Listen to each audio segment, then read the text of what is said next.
Representatives, Senator Mastriano, and all the distinguished members of the legislature of Pennsylvania, we are very, very honored and very appreciative that you are giving us an opportunity to be heard, which we've been denied almost uniformly by the media and by legislatures elsewhere. All we ask is that you listen to the facts that we're presenting and then evaluate it. I can't help but note that we're doing it here in Gettysburg.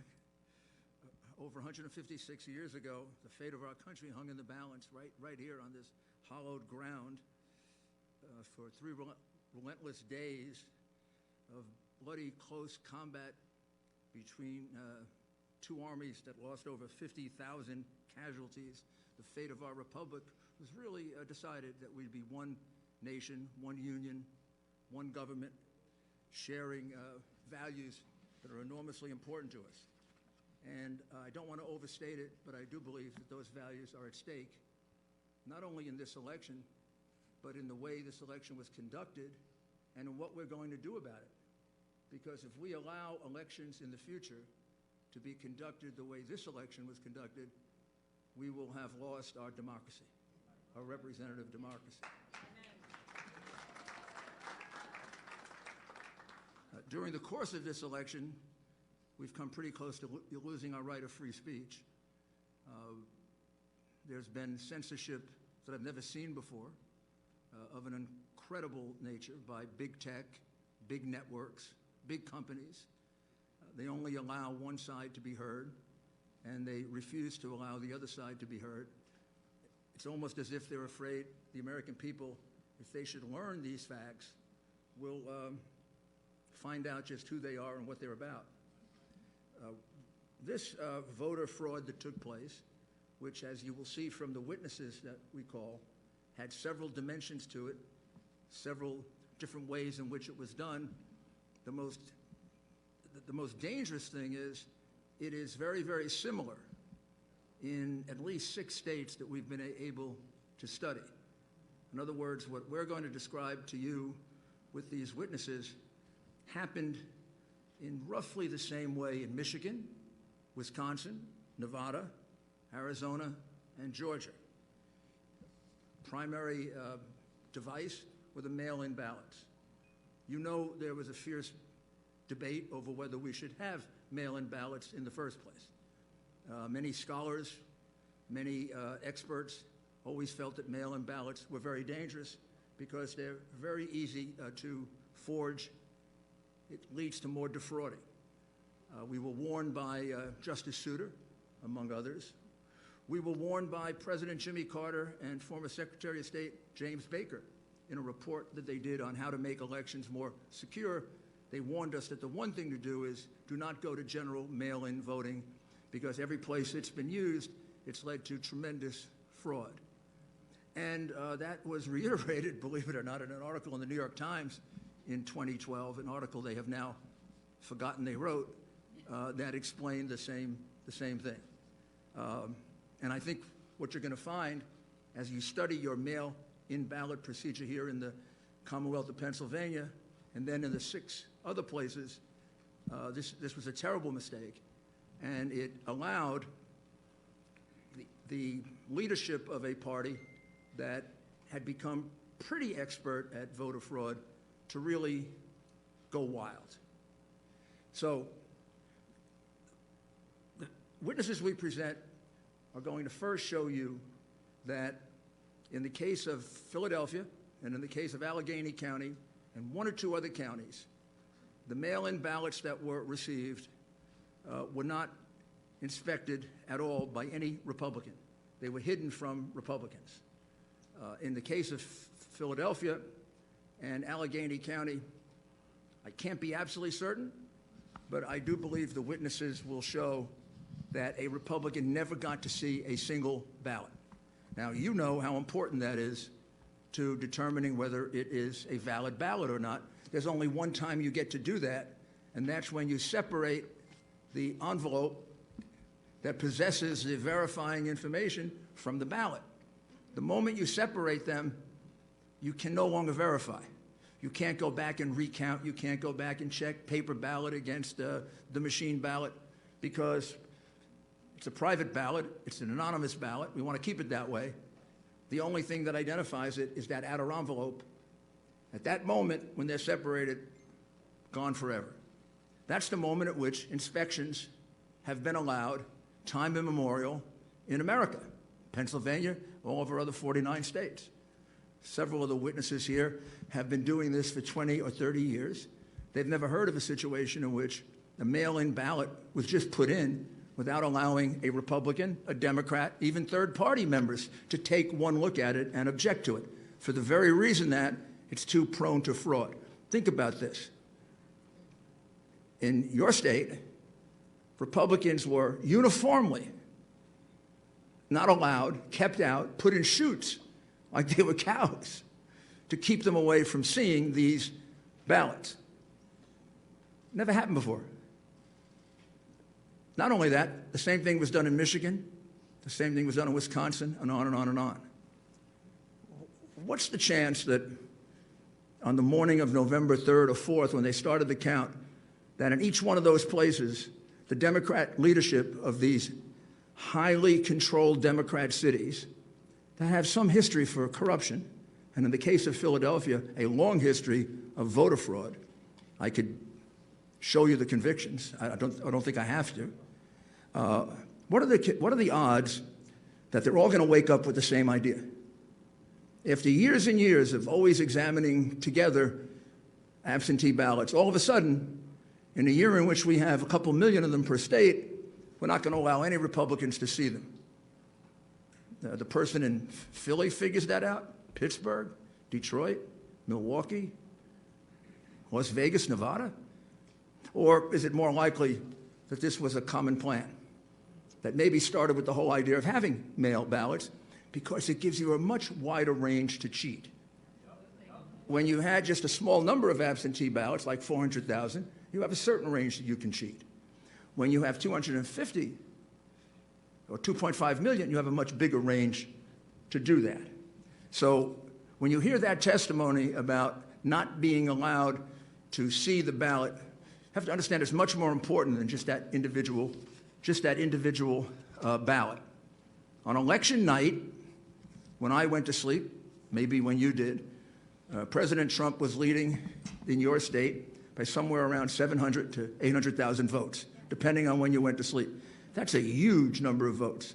65% of the vote had been cast. Under normal circumstances, like if this were a fair media, your state would have been called for Trump. I mean, Virginia was called with 10% of the vote. It turned out to be separated by 1%. I think we may have actually won Virginia, but that's another battle.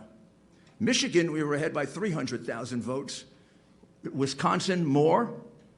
Georgia, we were down to 90% and ahead. What are the odds that they all switched overnight? They just switched by the next day. I think you're going to see how that happened. And I think there are a couple of statistics that you have to really closely look at. I'll just mention them and then we'll move on to the witnesses. We have calculated, and the evidence will show, that there were 682,770 mail-in ballots that were entered into your votes in just Allegheny County and in Philadelphia that were not observed by any single Republican. Those ballots could have all been for Joe Biden. They could have all been for someone else. They could have had no identifying data. They could have been from the same person. There could have been multiples of them. There could have been no name on them. We have no idea if that's true. And it will be very hard now to kind of put them together. We could ask, and you could subpoena, all of the outer envelopes. It'd be very interesting to take a look at the 682,770 outer envelopes. It'd be very interesting if they were kept. And it would be very interesting to see how many of them weren't filled out. But in any event, under the law of your state, which is set by you, those ballots are illegal. The judge, mistakenly in his opinion, said that we want to disenfranchise 6 million people. We don't want to disenfranchise anyone.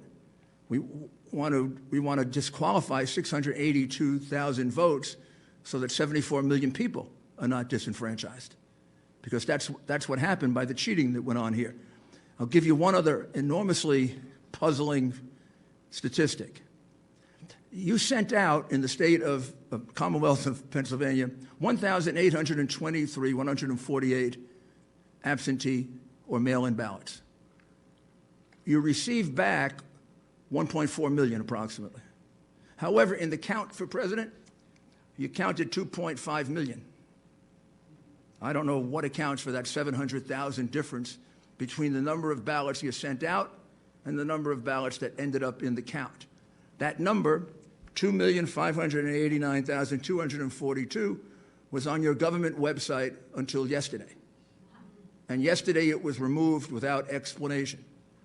I'm going to be very interested in hearing what the explanation is, and I can't imagine you could possibly certify without knowing the explanation to that, as well as the explanation to the 22,686 mail-in ballots that were returned on the day they were mailed. That's a trick. How about they were returned, how about 32,591 were returned the day after they were mailed? Another 20,000 were returned before they were mailed. Of course, I think this is a kind of a low count, and I guess the crooks in Philadelphia are disappointed in this. They only submitted 8,021 ballots from dead people, mail-in ballots for dead people. It's probably easier for dead people to submit mail-in ballots than it is to vote in person. You had about 30,000 of those. We're checking the records of the cemeteries around Philadelphia. You have 4,984 mail-in ballots that were never requested, and on and on and on and on. Your election, because of these two counties and maybe one other, is a sham. It's a disgrace to your state. And finally, I don't need to remind you of this. I think I need to remind America of this. The election for the President of the United States is not run by the governor of your state. It's not run by your election commissioner. The United States Constitution makes it clear who has the responsibility for running this election. Article 2, Section 1, Clause 2 of our Constitution doesn't say that ABC gets to call the winner or CNN. It says,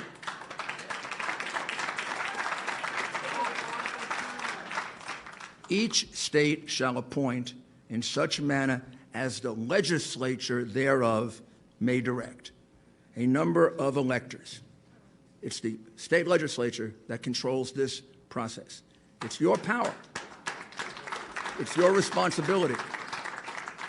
And I think you know, and you have to convince the rest of your members, Republican and Democrat, they owe that to the people of your state, and they owe that to the people of the United States.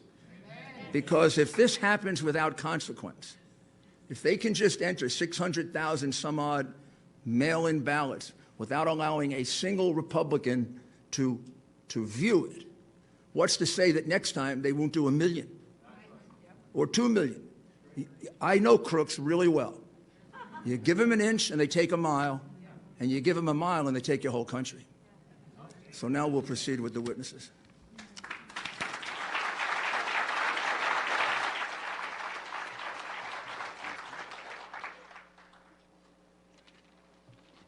Thank you. Thank you very much, Mr. Giuliani.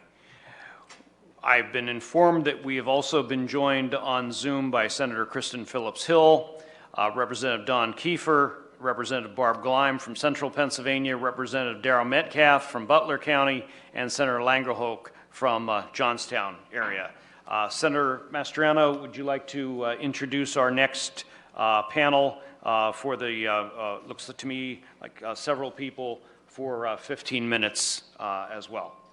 Yes, thank you, Senator Argo. So our witnesses, first off, Jenna Ellis, do you have any comments for the floor? Or? Thank you. legal advisor to President Trump. Thank you very much. And I'll reserve my comments for the end, and I would just echo everything that the mayor so eloquently stated. Thank you very much. Thank you. This is a revised list here. So we'd like to call forth Justin Queter from Philadelphia. Justin, are you here? Okay, outstanding. If you can come up to the table, please, my friend.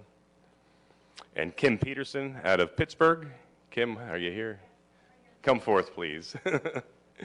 We have a seat for you here. I guess we're okay. Leah Hopes, where are you, Leah? Please come forth. Yeah, Kayla, could you push those 2 chairs over? Thank you. And that American flag is mine. If you set it on the table, I'd appreciate it. Thanks. And then Greg Stenstrom from Delaware County. You're zooming in, I believe. Oh, he's here? Yeah, of course, I met you. Come on over, brother. We're gonna swear him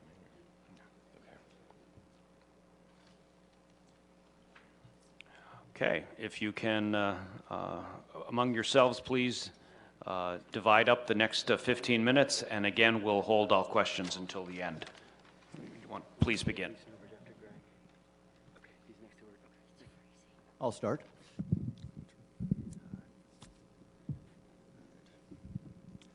Thank you, senators and representatives, for inviting me to this important hearing. My name is Justin C. Queter, Kweder. I am a resident and registered voter in the city and county of Philadelphia. I'm an attorney. I am barred here in the Commonwealth. I am a volunteer certified GOP canvass observer. I was present at the Philadelphia Convention Center during the pre-canvass, canvass processing, and counting of the ballots cast in this year's general election. I was first present as an observer at the Convention Center and at the count on Election Day. I returned as a volunteer observer to watch the process every day for the next 10 days. I'd approximate I was there for about 85 hours over those 10 days. Part of the reason that I kept going back was so that I could authoritatively speak about what I saw. And again, thank you for letting me be here. Because what I saw was problematic, to say the least. I can tell you that I am an eyewitness to many issues and irregularities that were observed in Philadelphia with the processing and counting of the vote. I was a witness to too many issues and irregularities to cover in a brief opening statement. And as such, I will now focus on just 2 issues that I did personally observe. First, the Philadelphia Board of Elections processed hundreds of thousands of mail-in ballots with 0 civilian oversight or observation.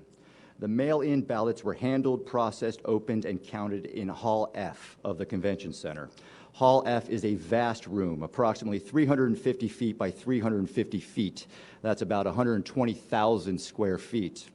The Board of Elections erected a fence approximately 50 feet into the hall that ran the length of the room. All observers were corralled behind the fence. More than 100 board workers processed and opened mail-in ballots on the other side of the fence. These masked workers were arranged throughout the 120,000 square feet at a distance from the observers of about 10 feet to more than 200 feet away from us.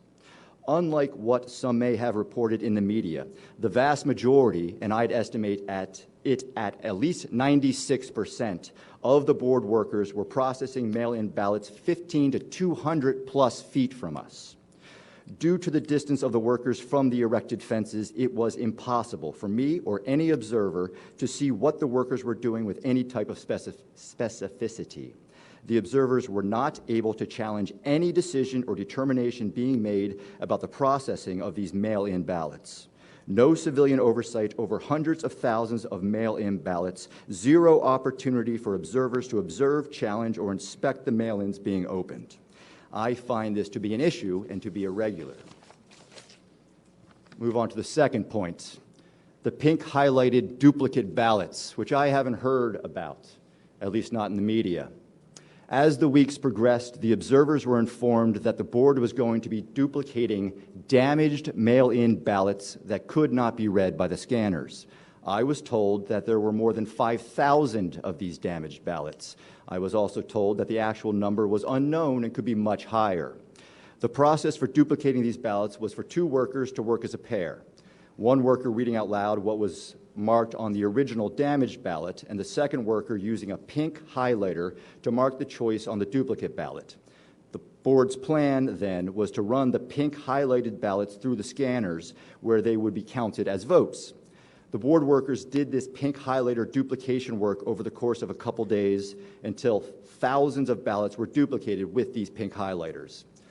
On Thursday, November 12th, the observers were informed that the pink highlighter could not be read by the scanners. They all had to be done again.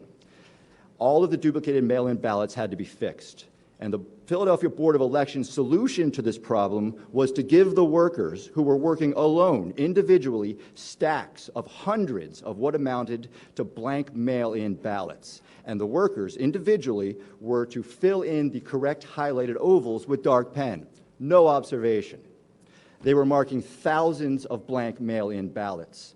The workers did this double recreation work for hours before the observers realized what was going on, because we weren't told what was going on.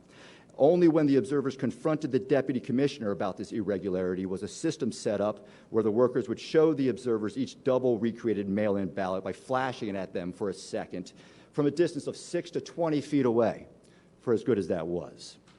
Thousands of mail-in ballots were ultimately counted in this way. Again, I find this to be an issue and to be irregular. As Senator Mastriano recently said, elections are a fundamental principle of our democracy. Unfortunately, Pennsylvanians have lost faith in the electoral system, end quote. And let me add a quote that Philadelphia City Commissioner of Elections Al Schmidt just made when he said about these recent elections in Philadelphia that these were the most secure and transparent elections in Philadelphia's history, end quote. Now, I wasn't around for every election in Philadelphia's history, but I can tell you as an eyewitness, for 10 days, for more than 80 hours, what I saw was not a secure and transparent election. There are major concerns about the legitimacy of hundreds of thousands of ballots that were counted in Philadelphia.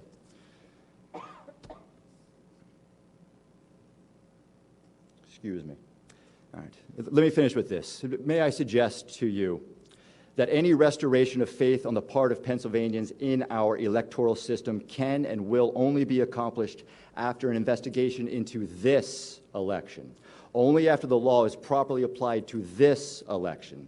The idea that we can just move on by making sure that the law is properly applied in the next election is, in my opinion, unacceptable.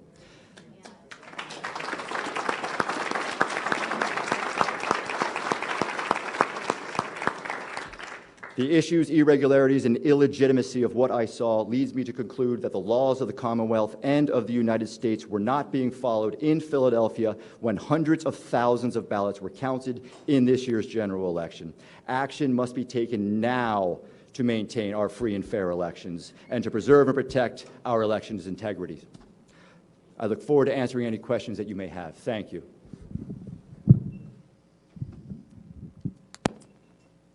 Good afternoon. My name is Kim Peterson, and I appreciate that I'm here today. Thank you all for having me here today. I'm from Pittsburgh, Pennsylvania, and I am here to tell you what I witnessed as a canvasser where at the warehouse where they open the mail-in ballots and separate them from the envelopes as we had been discussing. As the afternoon of Election Day, I went to the down to the warehouse to be a canvasser, as a Republican representative, to be able to watch them open the mail-in ballots. And as the gentleman, Justin, just described, as I was led back to the area where we were able to view them opening the mail-in ballots, we were kept in a corral that was at least 15 to 20 feet from any of the representatives, and that was the closest people opening the ballots. There were people that were 50, 100 feet from us. The closest that was 20 feet about, and you could not see at all the envelope, the ballot itself, where they were stacking them, anything that was required that we were able to see. There were also monitors up around the area. The monitors were pathetic, to be honest. They were fuzzy, looked like they were using old technology as far as I mean, we have the most clearest televisions created, in the world now, and these were, probably from the 60s. You're looking at all these multiple cameras, screenshots put together of people opening ballots, but you could not even see at all or witness anything if anything was any misdoing or anything going wrong. It was very discouraging on my part. I was very much looking forward to being a part of that day and representing myself and Pennsylvanians in a fair election, and I was, I guess, discouraged about it. I love this country, and I love Pennsylvania. I was not born and raised in Pennsylvania, but I have been here for 30 years, and it is very important to me that this election be fair, and thank you again for having me.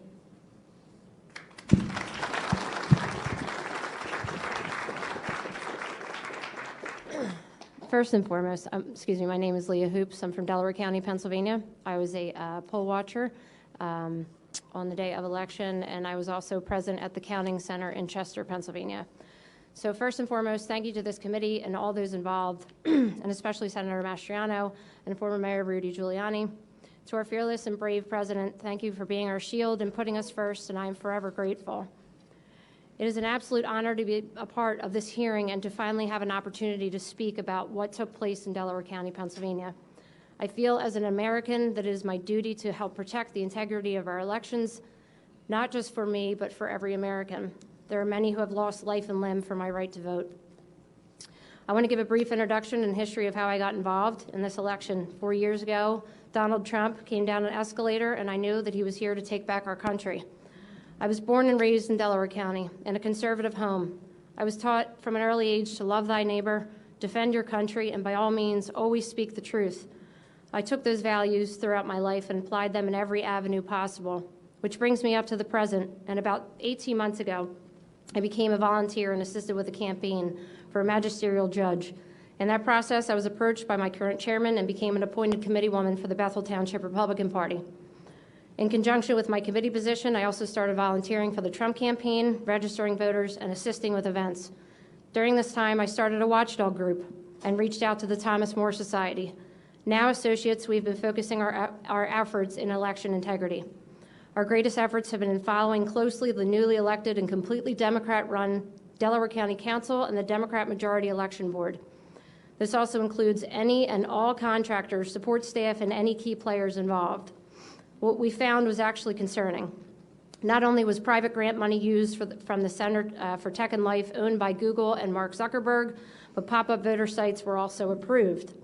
These pop-up voter sites were placed in heavily Democrat cities, including Chester and Upper Darby, Pennsylvania, in which case the grant money from the CTCL was used to pay for electioneering. It was literally a one-stop shop. Walk in, apply, get your ballot, submit, and you were out the door. But where this didn't take place was in heavily Republican and independent areas. Let's also make note that the voting machine warehouse supervisor is a Bernie Sanders delegate, who was also solely responsible for every scanner, machine, V-card, and all machines with absolutely zero experience in this area. The real story is the $2.1 million spent to move the counting center from the courthouse in Media, Pennsylvania from North and Chester.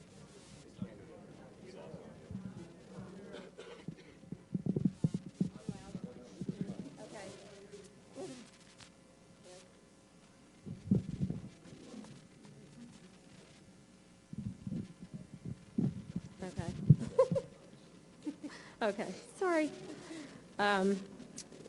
Sorry, I forgot where I was. Okay, so the real story is the $2.1 million spent to move the counting center from the courthouse in Media, Pennsylvania, which has been something that has been done for decades, to the wharf in Chester, Pennsylvania. Let me explain to you the layout of the counting center. It is in the middle of a huge parking lot, which sits back on Seaport Drive next to loading docks. It has multi-million-dollar connections to the company Power HRG and Subaru Park Soccer Stadium. The counting center was on the first floor, in which there were multiple places to bring in ballots in and out of, elevators and many rooms in which workers had access. I was there for 3 straight days. What became of concern was the back room, which had no observers, no line of sight or transparency into the process. There was no cooperation, complete resistance from election night and every day after. It took until our lawyer got an injunction to get into that back room in which pre-canvassing was transpiring. Even with an injunction, which was a joke, we were granted 5 minutes every 2 hours, and the setup was sitting in a chair 20 feet from any physical ballot.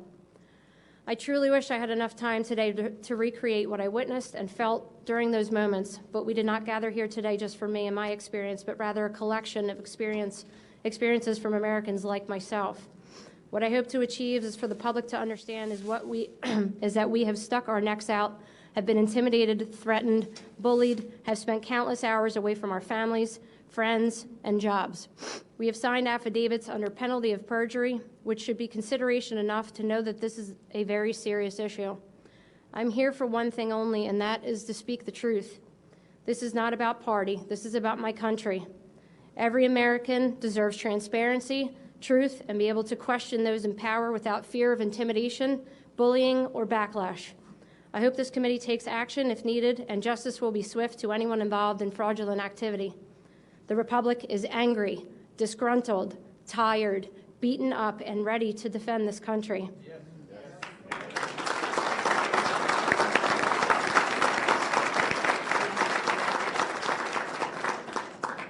Thank you.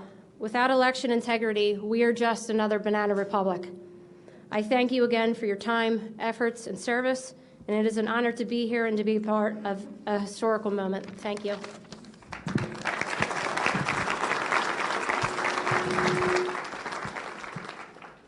It's a tough group to follow. My name is Gregory Stenstrom. I'm from Delaware County. I'm a father, a family man. I was a former commanding officer and executive officer in the Navy. I'm a veteran of foreign wars. I'm a CEO of my own private company. I'm a data scientist. I'm a forensic computer scientist. I'm an expert in security and fraud. Leah had recruited me for this election, and I was glad. Thank you for that. Thank you. So for the first part of the day, I was a poll watcher in the city of Chester, and I was with just another former U.S. Marine officer, and the two of us were the only GOP poll watchers in the city of Chester, which is about 40,000 people.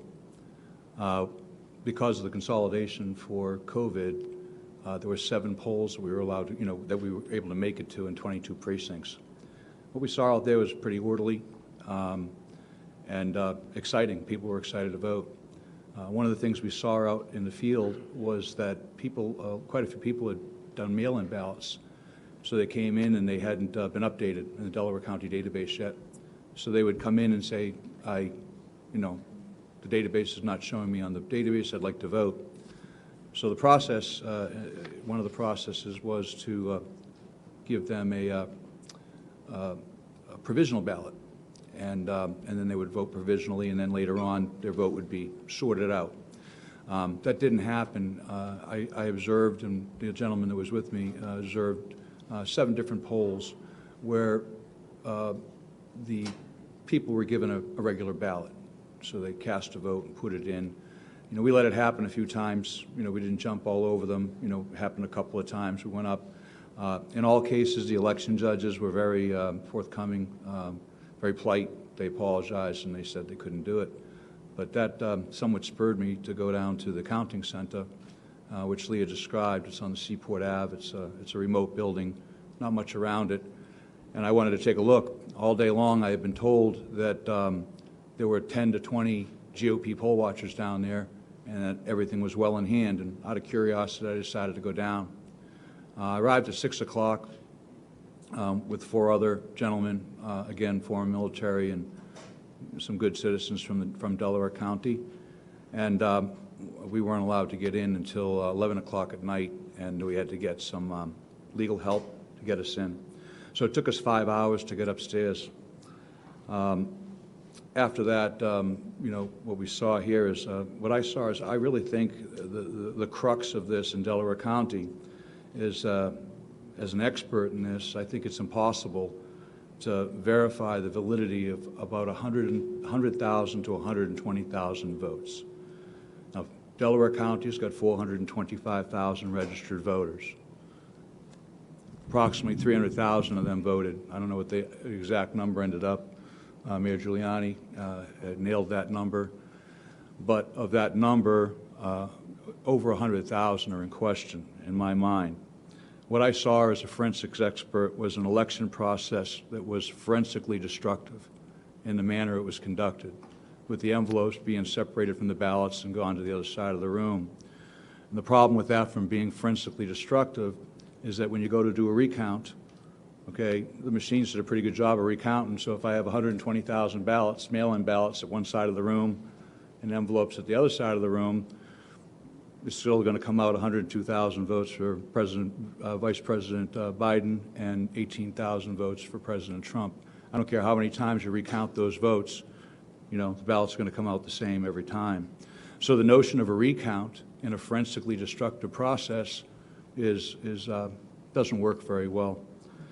What we saw there, what I saw there, was a chain of custody in all cases that was broken. It was broken for the mail-in ballots, the drop box ballots, the Election Day USB V-card flash drives. In all cases, the chain of custody and the procedures that were defined by the Delaware County Board of Elections and Election Process Review they didn't follow one. I couldn't even redline this multi-page document because the entire document would be, they didn't follow any of the procedures. So I personally observed USB V-cards being uploaded to the voting machines by the voting machine warehouse supervisor on multiple occasions. I saw this personally.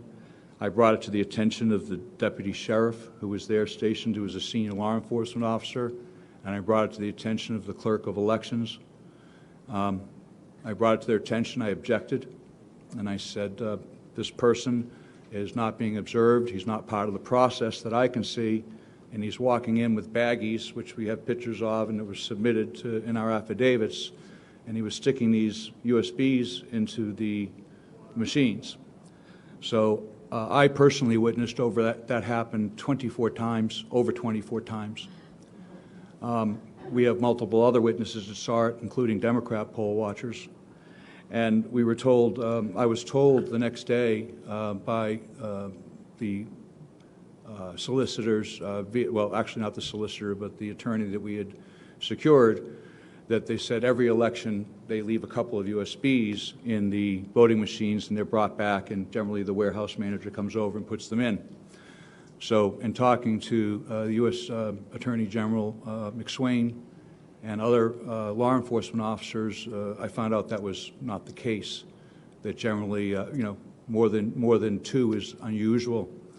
So they denied they did it, but as of today, 47 USB V cards are missing, and they're nowhere to be found. So I was told personally that these 24 to 30 cards that were uploaded weren't there.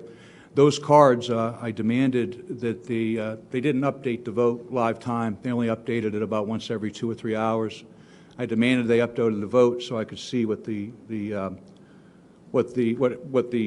result was, and it was 50,000 votes. And I think as a computer scientist, an American, and a patriot, it doesn't matter who those 50,000 votes were. I'll tell you they were for Vice President Biden. But what was shocking to me as an American, as someone who has gone to sea, gone to war, that that could even happen.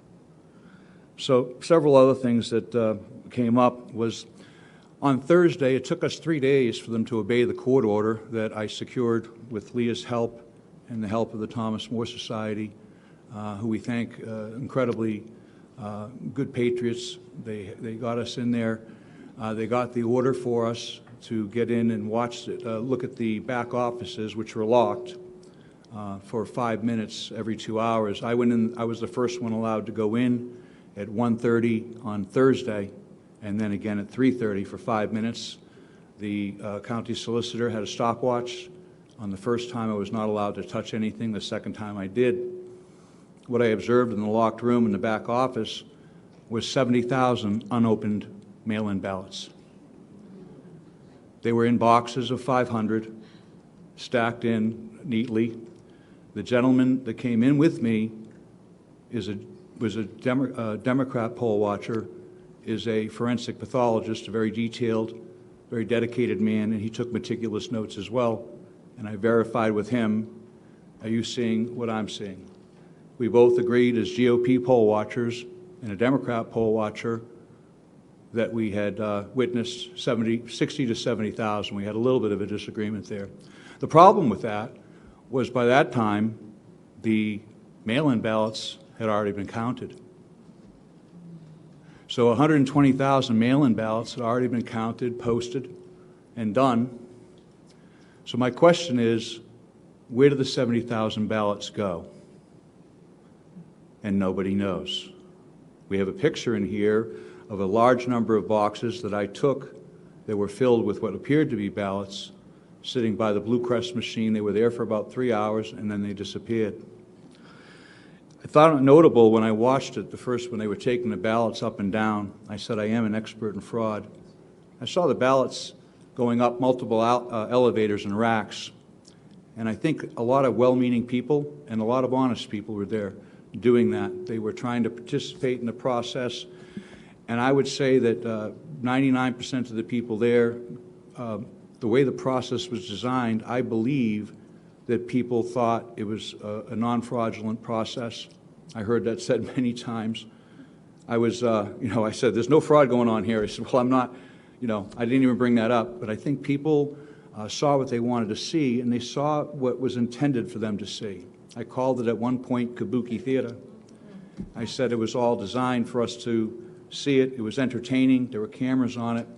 When we finally got into the back room where the votes were being ingested, as a data scientist, I want to see where the data is coming in.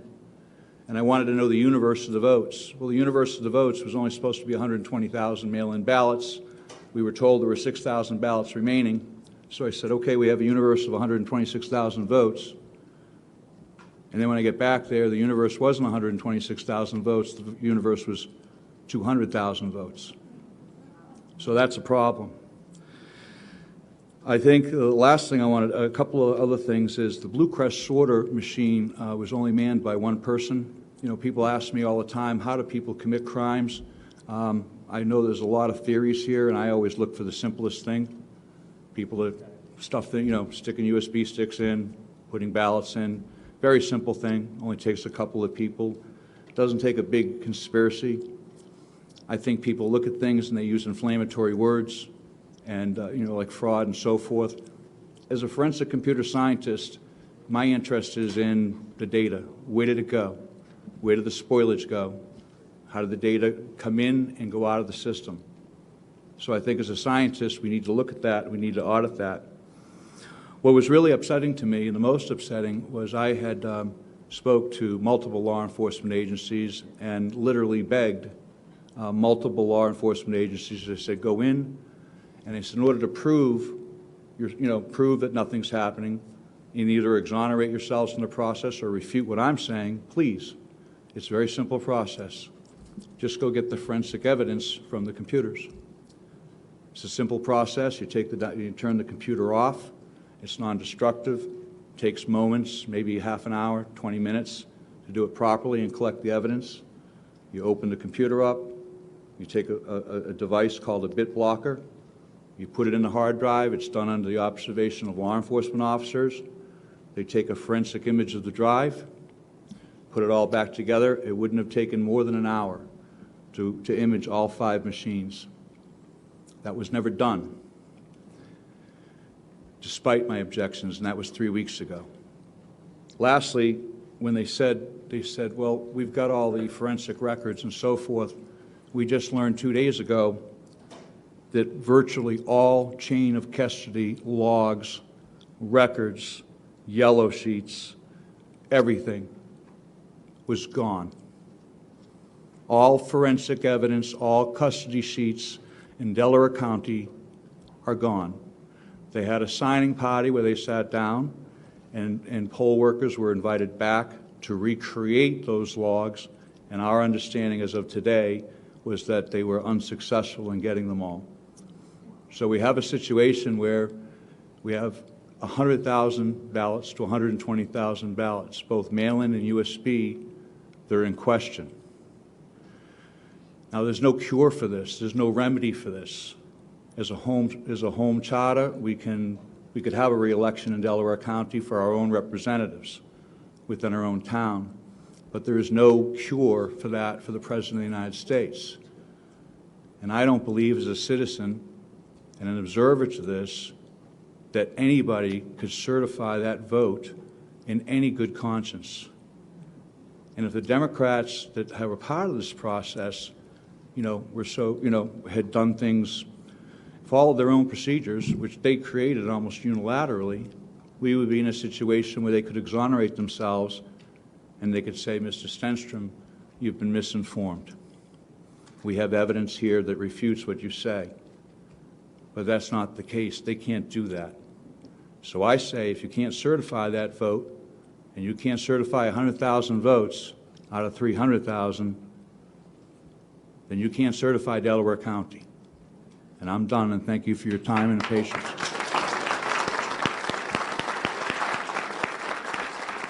Thank you all. To this panel, before I have Senator Mastriano introduce the next 15-minute panel, I want to note that we've also been joined on Zoom by Representative Kathy Rapp from Northwestern Pennsylvania. Doug? Thank you, panelists. If you can stay in the area, we're going to bring up the next group here. We're going to save questions and answers for the end.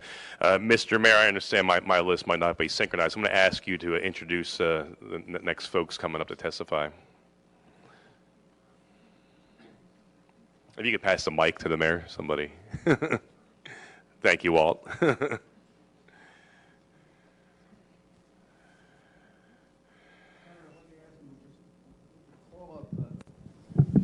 could call up four more witnesses like this, or we could now put on the statistical expert who could explain some of this, and then put on the additional witness. Either way you prefer. Okay, then we'll call Colonel Waldron.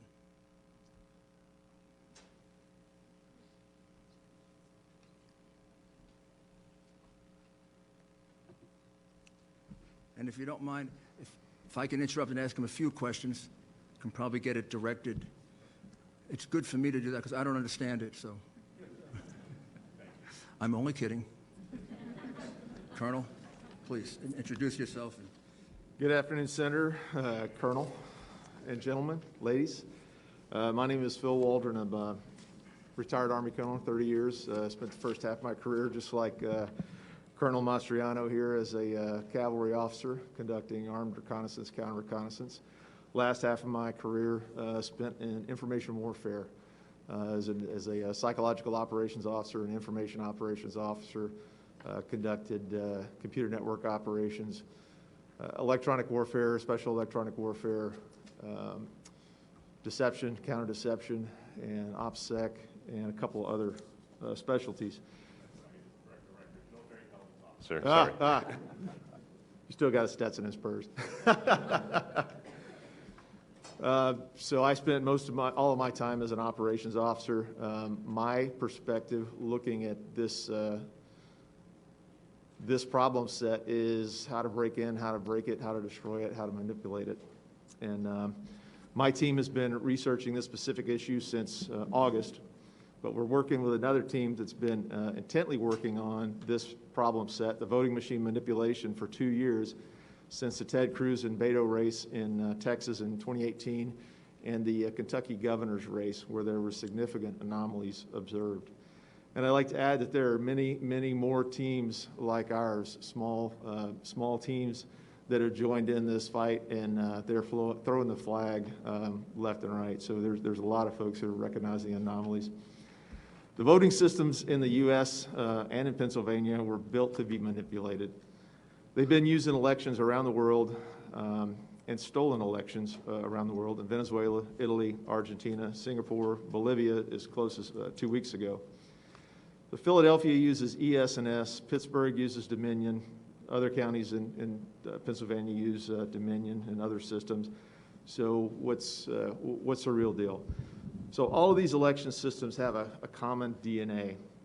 SGO Smartmatic sold Sequoia voting systems to Dominion in 2010, and then the Diebold company spun off Premier Election Systems to Dominion as a result of an antitrust suit. So the bottom line is that these systems have similar code and similar functions. And just so you know, I know there have been statements to the contrary, but I personally debriefed the son of a Cuban intelligence officer who had firsthand knowledge of Hugo Chavez's family members who told him not to worry about the populist threat against Maduro's election in Venezuela, quote unquote, that it was guaranteed. Their father invested the money to build the SGO voting machine system. So I have no reason to doubt this gentleman. He's sworn an affidavit to this effect. But that's the root of the SGO voting machines. So these systems are not what you've been told. They are connected to the internet and servers outside of the U.S. They're connected from top to the bottom in the middle. There is no transparency, as our previous witnesses mentioned, as to how the voter information is processed, how and where it's stored. The voting record is able to be modified and or deleted by operators, administrators, and outside threats.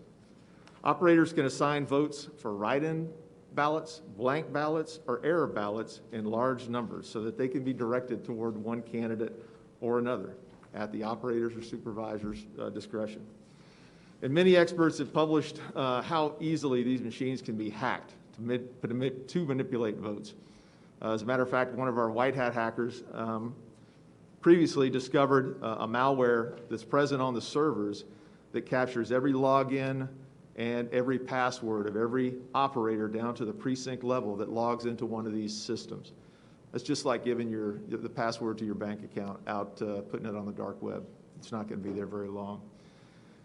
And just so you probably are all aware, on 30 September, an election storage facility was robbed in your state. 30 USB devices were stolen and a laptop. Those USB devices more than likely had encryption devices, and you've just heard another previous witness talk about the non-standard use of the USB storage devices. So these systems, in a nutshell, allow authorized and unauthorized users to cancel votes, shift votes, preload votes, vote blank ballots, all in real time and in large numbers. They're connected from the top to the bottom. So one bad actor or a team of bad actors can have equally negative inputs. It's been described by another person in another state that we're working with, just like the lotto. Whoever organizes the lotto is always going to win. It's controlling the numbers and it's controlling the margins. Our experts and other academics believe that up to 1.2 million Pennsylvania votes could have been altered or fraudulent. This is what we discovered in the last 22 days. Really, only a detailed forensic analysis of the actual machines and software will truly show how many Pennsylvania citizens have had their civil rights violated. So to use these type of machines with little or no audit trails, little or no transparency of how the votes are processed, where they go, where they're stored, will never leave the public satisfied that we truly have a representative democracy. I'd like to correct something the mayor said. I am not a statistician. I'm a combat officer and didn't do well in math. But I can understand the numbers that he put out earlier. Want to share with you one chart. I believe it's in your package. So what our team has done is focused on the spike anomalies, and these are events where a numerical amount of votes are processed in a time period that's not feasible or mechanically possible under normal circumstances. I believe Greg Stenstrom mentioned earlier the processing of these ballots through machines. There's a manufacturer specified rate of speed that a number of ballots can be imaged and processed. These spike anomalies in this chart really show where for us to look forensically to actually determine what happened with these votes. Our team has looked at these systems and there are a dozen ways to interdict the voting process in these issues, whether it's mail-in ballot manipulations. They can scan and allocate votes, blank votes, where there was 70,000 votes left in the back room. There's just lots of ways to interdict these systems. So with that, I'll answer any potential questions. Thank you. Next panel, please. Could I just Yes, sir. ask him to clarify one or two things? When we look at this Pennsylvania fixing the vote chart that they all have, could you explain at the very beginning what that line means, Biden injection? So at the very beginning of the chart, where there's a circle, it says on election day. What that indicates is there is a spike in loaded votes, 337,000 plus or minus of some votes that were added in there in one big batch. So that was an anomaly in the reporting. Normally you would expect to see a smooth curve going up, not any big spikes. That's kind of what Greg was talking about, the anomalies of loading and uploading those votes. So that big spike that occurs there is a prime indicator of fraudulent voting. And that's 604,000 votes in 90 minutes, is that right? Correct. This is 337 votes, 337,000 votes in that In that period of time. Yes. And when you look at this entire curve with all these spikes, can you calculate how much of a vote that accounted for Biden and how much for Trump? Close to 600,000. I think our figures were about 570 some odd thousand that all those spikes represent over time. For Biden? Correct. And how much for Trump? I think it was a little over 3,200.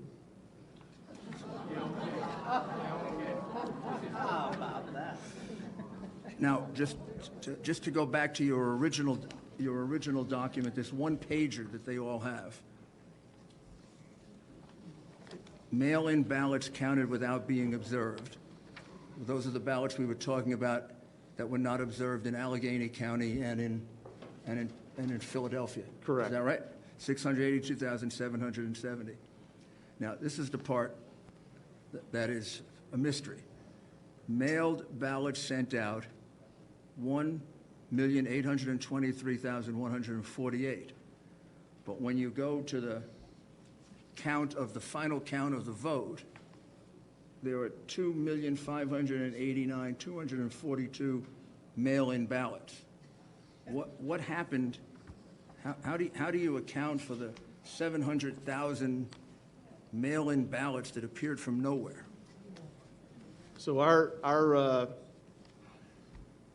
cyber team uses white hat hacking techniques. They gather a lot of publicly available information, and that information was from the Secretary of State's website.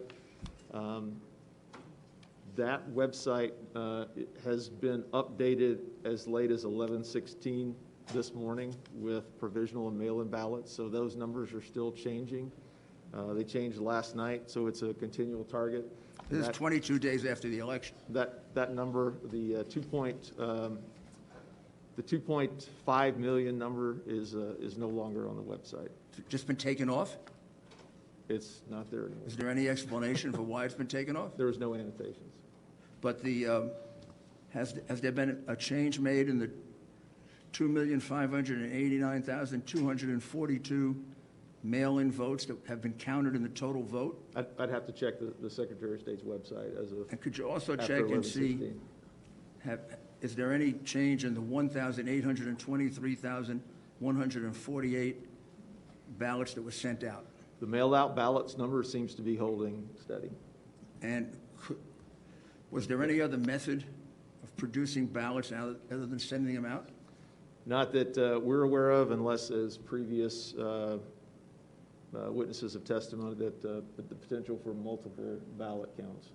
So ballots could have been And have you ever counted gotten a twice. chance to examine any of these ballots? No, that would be part of the forensic process. One suggestion, whoever does the analysis is using paper and ink analysis with a microphoto spectrometer. that would analyze the ink on those ballots to see if they were mass-produced. So in addition to the 682,770 ballots that were entered without a single inspection of any kind, there also appear to be something like 700,000 ballots, mail-in ballots, that were never sent out, that were counted. There are noted discrepancies in the That's a Secretary of State's pretty big report. discrepancy. Yes, sir. And that's been there. Thank you. We do have to press on to the next panel since we have a lot of questions pending here. Mr. Mayor, could you introduce Sure. the next panelists? So now we have Jane Winters, Gary Feldman, who's going to be on a Zoom. Is he here? Well, then have him come up. Yeah, please come up as you're called. I believe Charles Nudo, N-U-D-O, and David Shestakis.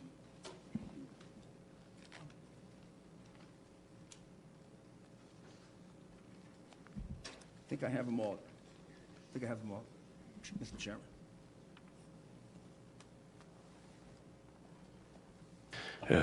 Thank you, gentlemen. We'll start with the men physically in the room here with your testimony, and then go to the Zoom after that, so please. Thank you, Senator. My name is Gary Feldman. I am a resident and voter of Philadelphia City and County. I'm registered as a Republican. I have been involved with Philadelphia Republican politics for over 20 years now. I've had watcher certificates, and on this past November 3rd, 2020, I was issued a watcher certificate to be the watcher for President Donald Trump. This is the watcher certificate that I was given, and it is issued for President Donald Trump to me. These watcher certificates, I'm not sure the exact year, I'm going to say about 2002 or 2003, are now for county-wide. So everywhere in the county, the watcher certificate is good for. So Philadelphia is city and county, so this watcher certificate, which reads, this certificate authorized the individual to watch in any ward or division in Philadelphia. And that's what the top line. If you want to see the watcher certificate, I'll gladly bring it up. So anyway, I was in my vehicle as kind of like volunteering for the president with an attorney, and he was monitoring any kind of problems that could happen in Philadelphia. His name was Will Chamberlain, and he was pretty good on Twitter and other social media stuff. So we got a word that they were not letting Republican watchers in the polling places in South Philly. So we went to a place which happened to be a funeral parlor where they were doing the election, and I walked in with the watcher certificate in both hands to make sure that they wouldn't snag it out of my hand. They immediately wanted me to identify myself.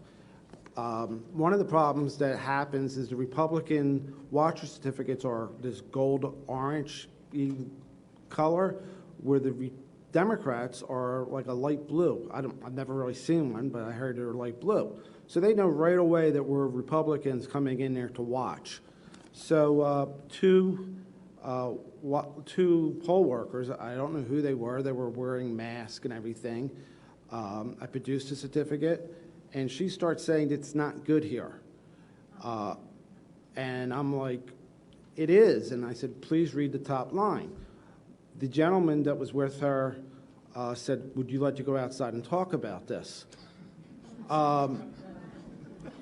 You know, I was not looking for a confrontation. And the other thing is, too, is I did have my bandana on. They had their face shield, but they weren't practicing social distancing. They were right on top of me.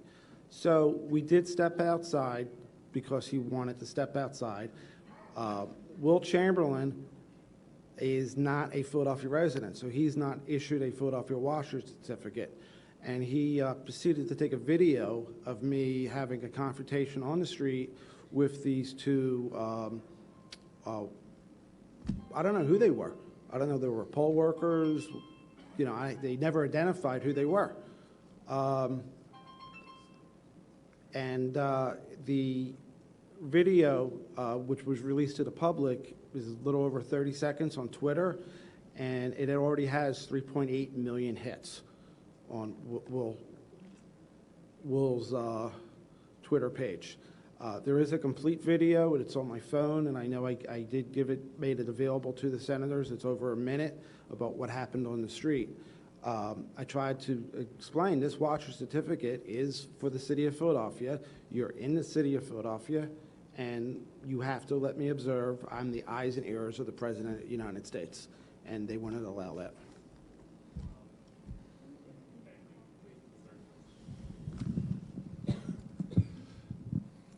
Thank you for the opportunity to be, excuse me, be here today. Oh, sir. Yeah, I just want to add another thing that's really kind of crucial. When this happened, the fact checkers group or organization, I don't even know what they are, started to put disclaimers on the video. Fact checkers said they contacted me. Fact checkers never contacted me. Fact checkers said that it was a misunderstanding. They said the commissioner's office tried contacting me. They used the name Kevin Feely from the commissioner's office. I don't know who Kevin Feely is. Nobody from fact checkers called me. I don't even know if they have my phone number. And the commissioner's office did nothing to follow up on any of this. I did see Commissioner Al Schmidt when we were doing the canvassing, but we didn't mention anything about what happened that day.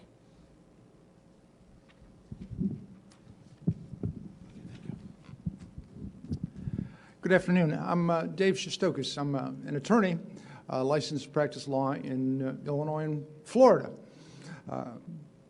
Some time ago, I was a Cook County Assistant State's Attorney prosecutor, and during that time, I actually did election law enforcement during the course of that time, including seeing to it that people had appropriate access, precinct openings and closings, that machines were zeroed out. Since that time, I've either been a candidate or a campaign in over 10 other individual elections. And in 2016, I actually worked as a volunteer for the Trump-Rubio campaign in Broward County, Florida. Discovered them opening mail-in ballots in a locked room. Before that was all said and done, we actually had a Broward County judge monitoring everybody's access. He was actually on site monitoring everybody's access to see to it that that could happen, see to it that everybody would have appropriate access. Currently, I am lead counsel in conjunction with Judicial Watch in a suit called Illinois Conservative Union versus the Illinois State Board of Elections for violations of the board in terms of the National Voter Registration Act. Given that kind of background to give you some idea of where I'm coming from on this subject. On October 24th this year, I came to Pittsburgh as a volunteer with Lawyers for Trump, and I was asked to organize folks to do monitoring of the pre-canvass activities during the course of the next week. About myself with some other volunteers made over 500 phone calls. We recruited 50 individuals that were willing to come and canvass or come and monitor the pre-canvass, and along with 25 other out-of-state lawyer volunteers. We had organized all this because, of course, we had 19 in Allegheny County. There were 19 Republicans on the ballot, and so we were able to have credentials through the RCAC for 19 watchers at any given moment. So we had to organize them. So we organized everybody during the course of time, and they had given us credentials in advance. And then 2 days before the election, the Friday before the election, we got a call from the Electoral Board and said, oh, by the way, you need to submit everybody's credentials in advance, and you need to have everybody's signatures on the credentials that you sign in advance. And, of course, we'd already had put together a team of 70. We'd allocated them 4 hours a time in 4-hour shifts to be able to monitor through the course of the whole period of time. And then over the next 3 days, we scrambled like heck to try and get signatures from the various volunteers and other council that were assisting us. Needless to say, we lost about 25 folks that we were unable to get the credentials to in advance and get the signatures back and forth and all the things necessary to do that. So I wanted to mention that you're hearing about global, huge global issues, but it goes down to the petty as well. It goes down to the petty as well in terms of interfering with his access and interfering with changing rules. I know Secretary Bookvar changed some huge rules, but the local boards, day in and day out, were changing rules as well to make the monitoring process next to impossible. At any rate, we did that, and then we wound up. I went with a group at about 6:45 on Election Day to 901 Pennsylvania Avenue in Allegheny County, where they were doing the pre-canvass. And at the time when we arrived, we were herded into what's best known as the corral. I'm sure you've kind of seen or heard about those things. It was a fenced-in area that was the fence was maybe 2.5, 3 feet high. Closest anybody could get to make any observations was maybe 15, 20 feet from the closest ballot processor to the maybe 150 feet, because we were in about a 20,000 square foot area where the biggest room was taking place. Biggest activity was taking place. But I would mention that the mail-in ballots were coming into that room already sliced open at the top. We have no idea when or where the slicing took place, where the opening took place, or what was in fact inside those ballots, inside those mail-in envelopes. At that point in time, folks were then separating the mail-in ballot from the secrecy envelope. You could see that that's exactly what they're doing. They put one on the side and one on the other side, and then they take them and put them someplace, and I have no idea. And then the secrecy envelopes would go to another slicing machine, and that'd be sliced open. And at that point, then the ballots would come back, and they'd be divided from the secrecy envelopes. We had really no concept of what was going on. In the room next door, there was a smaller room around the corner that you had to leave the 20,000 square foot room. There was one about 7,500 square feet, and in that room, there was a machine, and the machine would be apparently sorting things by the barcodes, and then eventually, somehow or other, people would come in with big armloads of ballots from the other room. Apparently, with no provenance, no explanation of where they came from. And here's an interesting thing that you guys might consider when you're doing this in the future. One of the biggest bottlenecks would take place at this point in time, because all these ballots came in folded, tri-folded, right? And all the ballots had to be flattened. And so they would take the ballots and put them under big stacks of reams and reams of paper to flatten them out, and then there'd be workers kneading the ballots to try and make them so that they could go through the machines. And when everybody's saying, well, you haven't counted anything for X number of hours, and they said, well, we're trying to flatten the ballots. It was absurd and obscene. So at any rate, that was and when everybody was waiting, that's what was going on. They're flattening the ballots for most part. And then there was about 6 machines where they were feeding the ballots. And while they had 6 machines feeding the ballots, as they would go in, 2 or 3 would kick out to a different tray than the other tray. And workers sometimes would take the ones that weren't kicked out and put them in a stack, and then sometimes you'd run all of them through again, and sometimes run 2 or 3. We never had any idea if they were zeroing out a machine, what they were doing. I asked the solicitor, the county solicitor who was there. I said, "What's going on?" He told me that this was a Pitney Bowes representative working there that had been sworn in as a county representative, and that sometimes the ballot machine doesn't count those things, and then so he runs them through and zip. But there was absolutely no provenance to what was going on in the counting machines. I have no idea, because of course they would just take stacks of ballots that had been sitting under reams of paper trying to be flattened, and then run them through the machine. So we have no idea about that. And so at one point I asked the county solicitor, I said, can you describe for me the journey of a ballot from the time it hits the door to the time that it's counted? Where does it go? What's the process, et cetera? I had a short answer, no.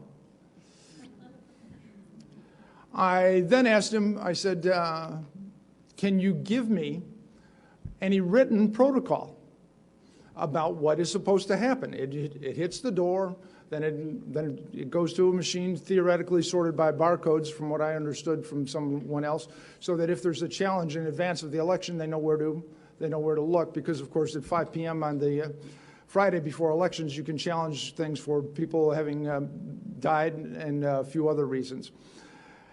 And but then I asked, I said, is there any written protocol for that? And he said, no, we have no written protocol for what we're conducting, what we're doing here. So he answered, he's supposed to be the one giving legal advice to people on how to legally handle ballots. And he tells me that he doesn't know how they're handled, and he tells me that there is no written protocol on how they are supposed to be handled. So I might suggest that there was just literally no way to change. I mean, there was no way to challenge. There was no way to look at those ballots. And I would say, in my experience, electoral experience, one of the things that legitimizes elections is the ability of not a disinterested third party to review what the process is, but actually an adversarial third party to review what the process is. And this was completely and utterly absent. I had about 25 other affidavits from other folks that had joined me during the time that had been part of this that describe essentially the same thing over there in Allegheny County. Most of whom were attorneys and had been versed on the comings and goings of the Pennsylvania Supreme Court, which I might suggest ultimately the last decision in re canvassing, when the Pennsylvania Supreme Court ultimately said that it doesn't matter how far you're away from the ballots because you don't have the right to challenge anything anyway. I read the opinion and I said to myself, the Pennsylvania Supreme Court just called off elections in the state of Pennsylvania. And I would suggest that the remedy for what the Pennsylvania Supreme Court does lies with the distinguished legislators that are before me. But the fact is if there is no opportunity for anybody to look at them, and the court has the temerity to say, it doesn't matter if you come in or not, it doesn't matter how far you are, because even if you're there, you don't have any right to do anything. Sure. If you could summarize, sir, we are running out of yes, time. I'm sorry. I apologize for being an attorney.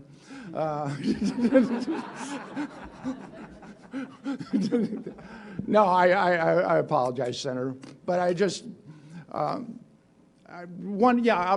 summarize in one thing. One of the guarantees in the United States Constitution is that, in fact, every state shall have a Republican form of government. And I would suggest to you, if the Supreme Court of Pennsylvania determines that they're going to run the state and allow the local election authorities to essentially appoint winners, the state of Pennsylvania no longer meets that guarantee as a Republican form of government. Thank you. Thank you, sir.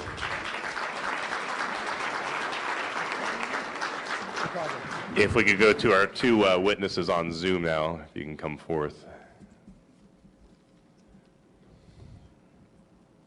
And go ahead and start when you're ready. Hi, my name is Elizabeth Priate-Havey. I am an attorney and a resident of Montgomery County and the chair of the Montgomery County Republican Committee. Thank you, Senators and Mayor Giuliani, for providing me the opportunity to speak.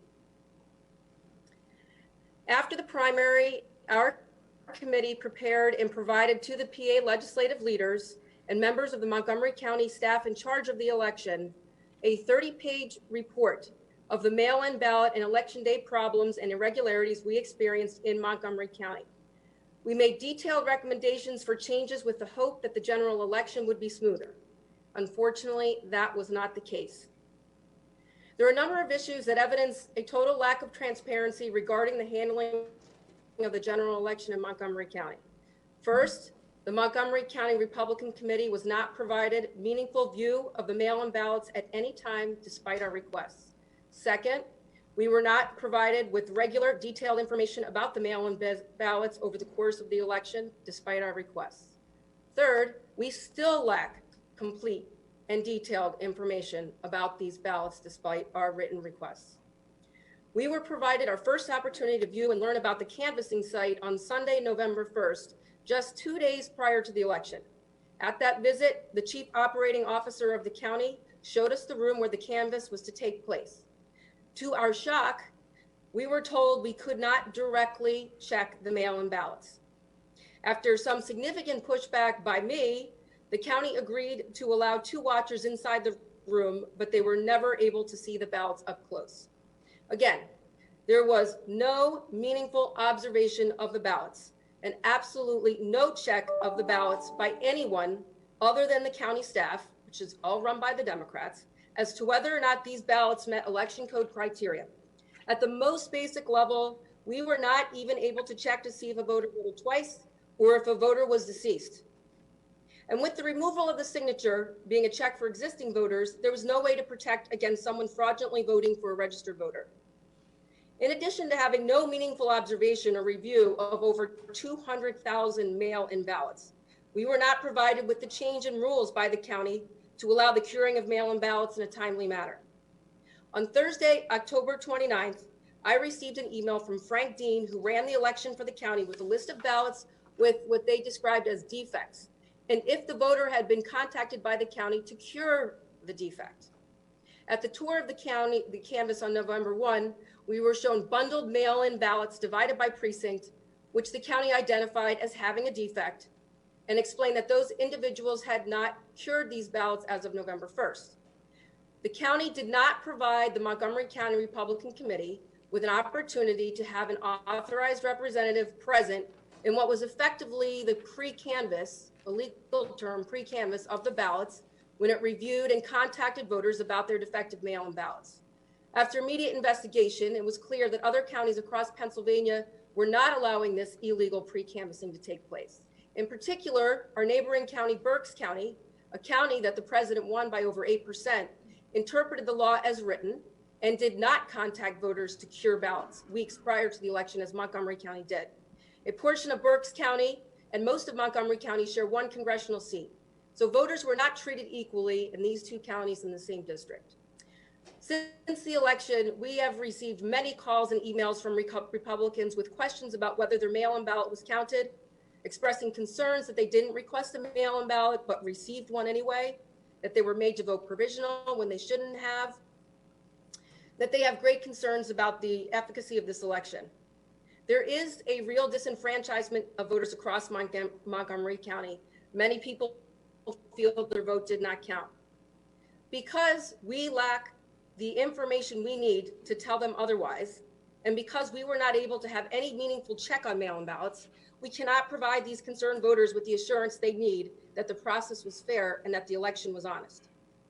In addition to the lack of transparency we experienced in Montgomery County, the Kathy Barnett for Congress campaign found, with just the minimal information that we've been able to obtain, that at least 188 deceased people in Montgomery County voted in 2020.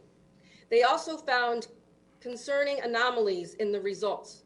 For example, more people voted in the small town of Norristown for the very first time than the voters who vote regularly. This occurrence is far outside the norm of what we have seen in past elections. These numbers must be reviewed and analyzed. In fact, a full review of the mail-in ballots across the state must be done. In order for this country to have trust in the electoral process, elections must be viewed as open and transparent. Both the Democrats and the Republicans should be provided with the same information throughout the process, and there should be meaningful opportunity to observe and object, not last-minute disclosures and rule changes. This legislature must reform the election law to provide for such transparency all along the mail-in ballot process from start to finish. and people need to feel confident that the same rules apply to each and every voter in every town and in every county in this state. Thank you.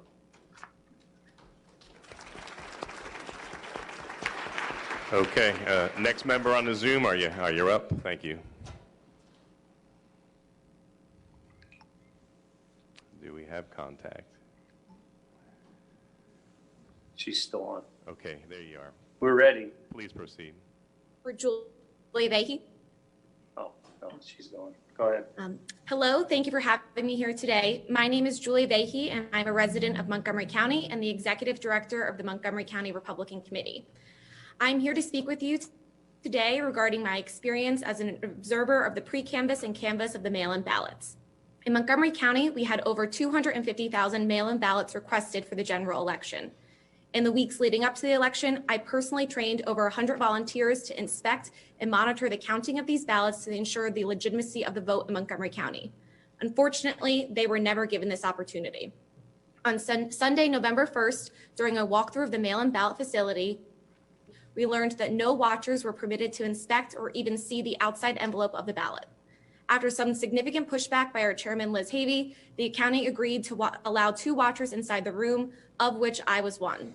As an observer at the canvass, I was corralled into a small, narrow holding area, which is blocked off by tables and plexiglass barriers in the corner of the room. Due to the room layout and location of the holding area within the room, I only had visibility to the space where ballots were flattened and scanned.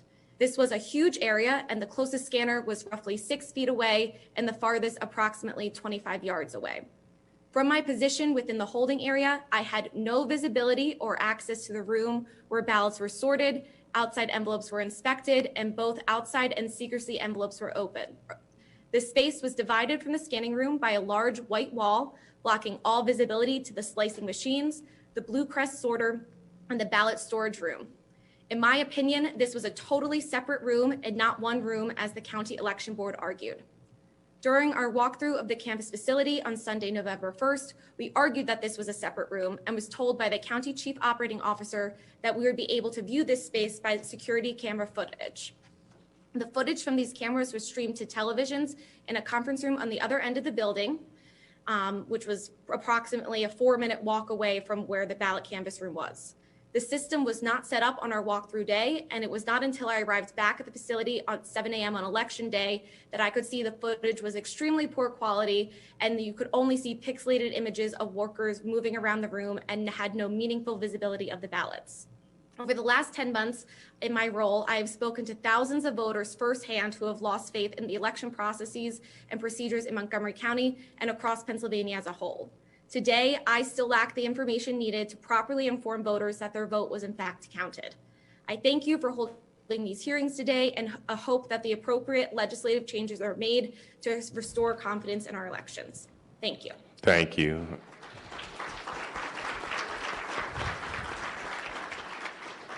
Facts are stubborn things, and I appreciate you guys laying it out there. It does make a difference. Mayor, if you can introduce the final panelists before we go to question and answer time. I believe there are 2 more on Zoom? Zoom. Okay, please come forth, friends on Zoom, when you're ready.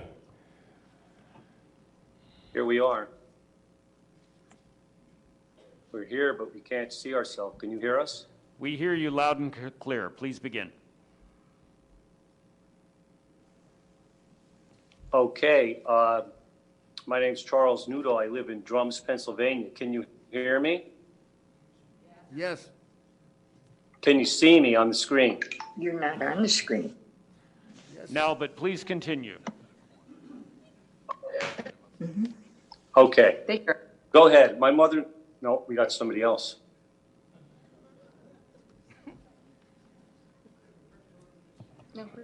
Well, let's go with what we got. Please start. Can you see us? We see 2 Yes. ladies. Can you see us? Yes, we have the 2 ladies Go on the ahead, screen. Barb. Barbara Slicka. My name is Barbara Slicka. I went to the voting polls on November the 3rd to vote in person.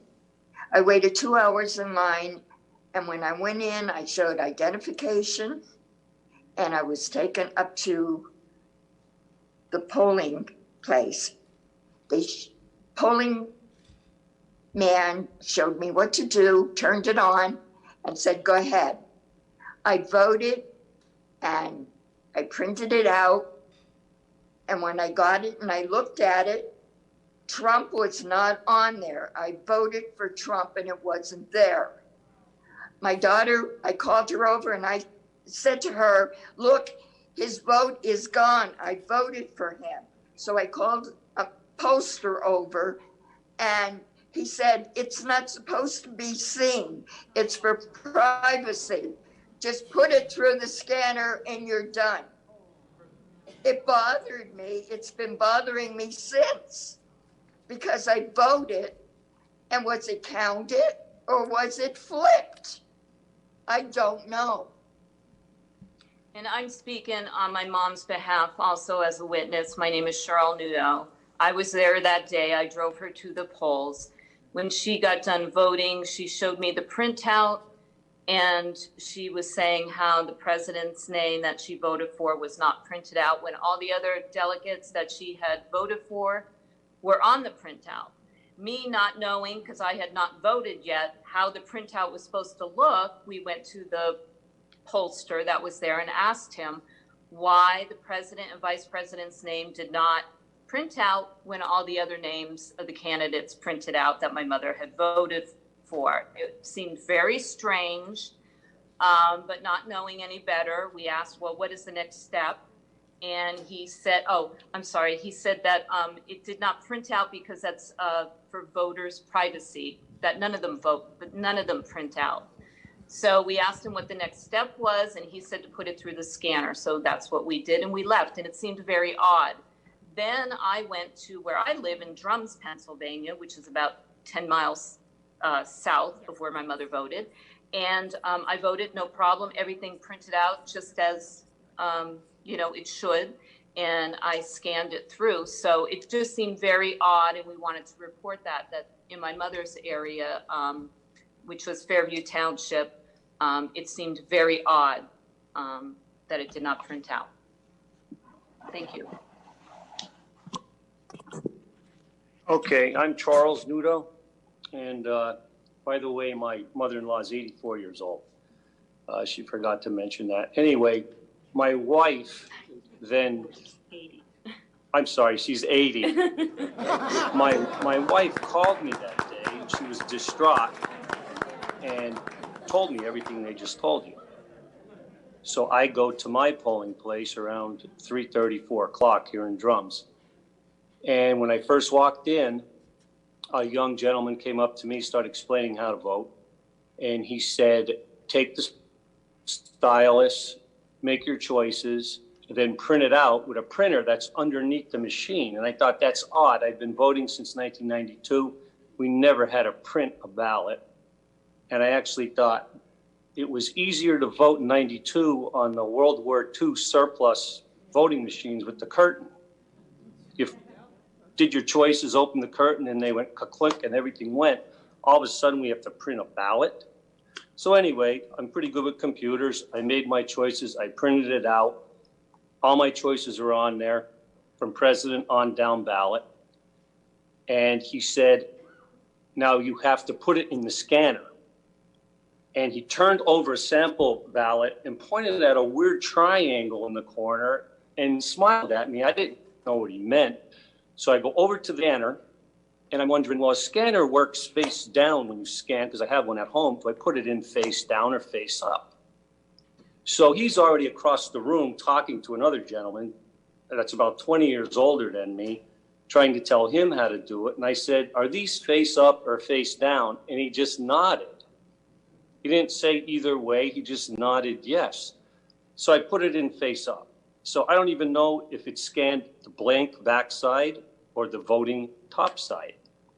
And anyway, I overheard that conversation, not wittingly or that I wanted to. A man, I'm 58, he was about 78, saying, oh, they said to him, now do you understand? And he said, yeah, I think, but my memory's not too good. And when I walked out of there, I realized it's total voter suppression. My mother-in-law here did not even get a cell phone till last year, has never sat at a computer and keyed anything in her life, has no Wi-Fi or internet service at her house. Neither does my mother. She has a cell phone, but it's a flip type. And these are the people that went by the thousands or millions to our polls and had to go through this system. And I just wanted to point that out. And that's all I have. Thank you. Thank you. Thank you. Senator Mastriano, before we turn to our next panel, I want to note that Senator Camera Bartolotta has joined us from southwestern Pennsylvania on Zoom, and Senator Bob Minch from the southeast. Doug? Thank you, Senator. Can we go over to the final Zoom panelists? Mr. Mayor, we have more? Oh, okay. Thank you, Scott. Ready? I think we have a surprise guest, Mr. Chairman. Okay. I'm sorry, is it my turn? Just hold off 1 second. Just give me a minute. Okay, it's really hard to hear you guys. One moment. All right. Are we ready, Molly? Jenna? Yes, sir. Okay. Mr. Chairman, may I introduce... Let them finish their testimony. I'm watching. It's fantastic. Well, you might as well. Okay. But let them finish their testimony. He wants to finish? He wants to finish. He wants to finish. Okay. All right. Okay, please, can you hear me on Zoom? If you can introduce yourself and proceed. Yeah, can you hear me? Yes, we got you loud and clear. Okay. My name is Olivia Jane Winters, and I'm a professional organizer and a business management consultant, and I live in Philadelphia. I actually was asked to be a minority inspector in 3615. That's the ward in the division. I was just purely doing this to help my mom out. She's a ward leader in a different area of the city. I'm actually I'm a registered Democrat, and I just wanted to help and make sure it was a fair election. I don't care who wins. I care that it's a fair election. I showed up to the polls at 6:30 in the morning. Immediately, I was met with a hostile attitude from all of the people that I had to work with. That would be the majority inspector, the poll watcher, the machine operator, and a committee man who was electioneering in the polls. He was wearing shirts and a hat and a mask for who to vote for. We are about like an hour and a half in the morning. We have a long line of people. We must have had, I don't know, 60 people in line in the building, snaking around the building. And a woman came up and said, I'd like to turn in my mail-in ballot so that I can vote in the booth. And the girl who was clerking for me said, well, if you want to turn in your mail-in ballot, we're going to need to have you fill out this form, and the majority inspector is going to need to sign the form. The majority inspector had decided in the middle of the morning to go home and was not in the polling place for over 45 minutes. To my understanding, you as the minority, I'm sorry, not the majority inspector, the judge of elections, my apologies. She had gone home. And to my understanding, the judge of elections is not to leave the polling place. So she was out of the building. We needed her to sign this form. The man who was electioneering and was a poll watcher, but also a committee man, confronted myself and the clerk and said, you don't know what you're talking about. Anybody can sign the affidavit.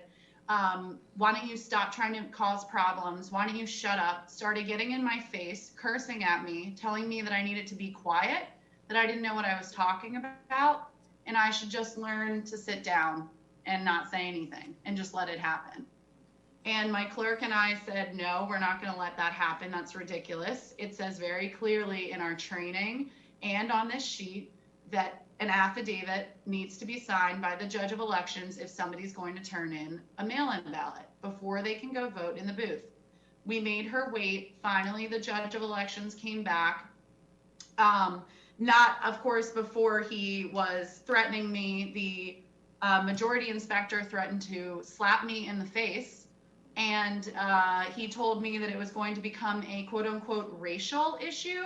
I'm not really sure why that would become a racial issue. It has nothing to do with race. It has everything to do with following procedure and making sure it's an honest election.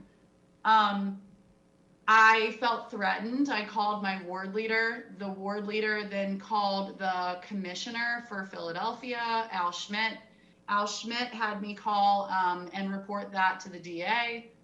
And then about an hour and a half after that, the majority inspector told me that she wanted to vote because we had a lull in people coming to the polls, so it was pretty quiet. And I looked her name up so that she could sign the book, and it said that she needed to remit her mail-in ballot or vote provisionally. She said, "Oh, I threw that in the trash." And I said, "Well, then you have to vote provisionally."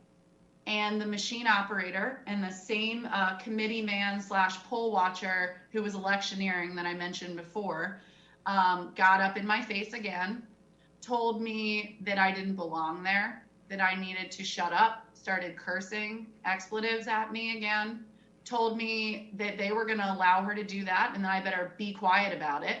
And then they let her go into the polls and vote, and she did not vote provisionally at all. She voted, and who knows, maybe she voted twice. Not to mention, it wasn't until I had actually called our ward leader, who had called the commissioner, who had called the DA, that they then sent representatives down to discuss this with me and defend me. I mean, I had maybe 6 men there because I was being threatened in the polling place. And the committee man that I mentioned earlier, who was threatening me, then got his cousin involved, who was working the polls as a poll watcher and was also wearing electioneering gear. She got up in my face, demanded to see my credentials, then tried to refuse to give them back to me, told me that they were illegitimate minority inspector certificates. They basically told me they were going to call my council rep and he was going to come down and make me leave. Just ridiculous threats.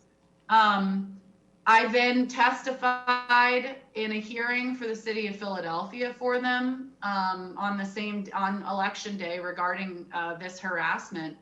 And meanwhile, I had mentioned that until we had the deputy sheriff come down and tell us how to actually receive a mail-in ballot and how to vote provisionally, we were not doing it correctly. The judge of elections was not doing it correctly. And I cannot stress this enough. My brother had the same role as me as a minority inspector in a different polling place. And he said they were not doing it correctly either.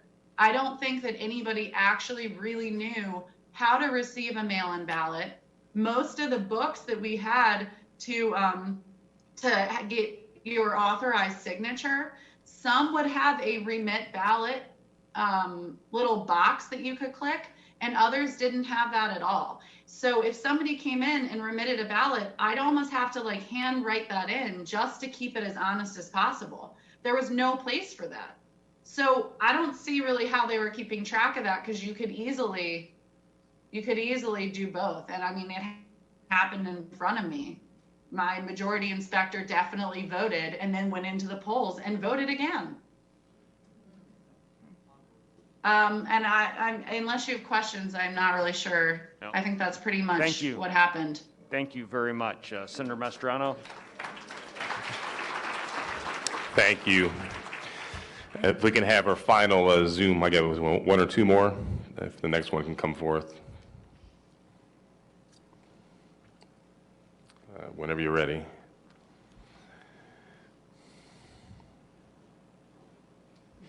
Okay, are you on? Hello? Can you hear me? Hello. Okay, over to you. We can hear you. Am I on? Yes, please begin. You have the floor. This is Gloria Lee Snover.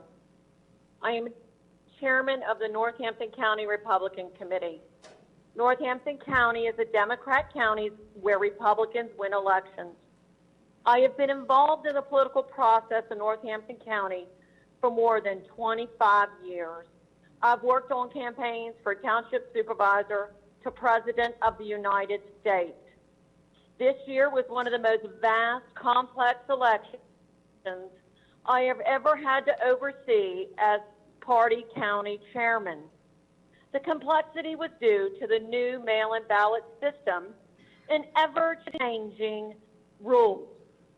The unmanned drop boxes in the general election that we did not have in the primary.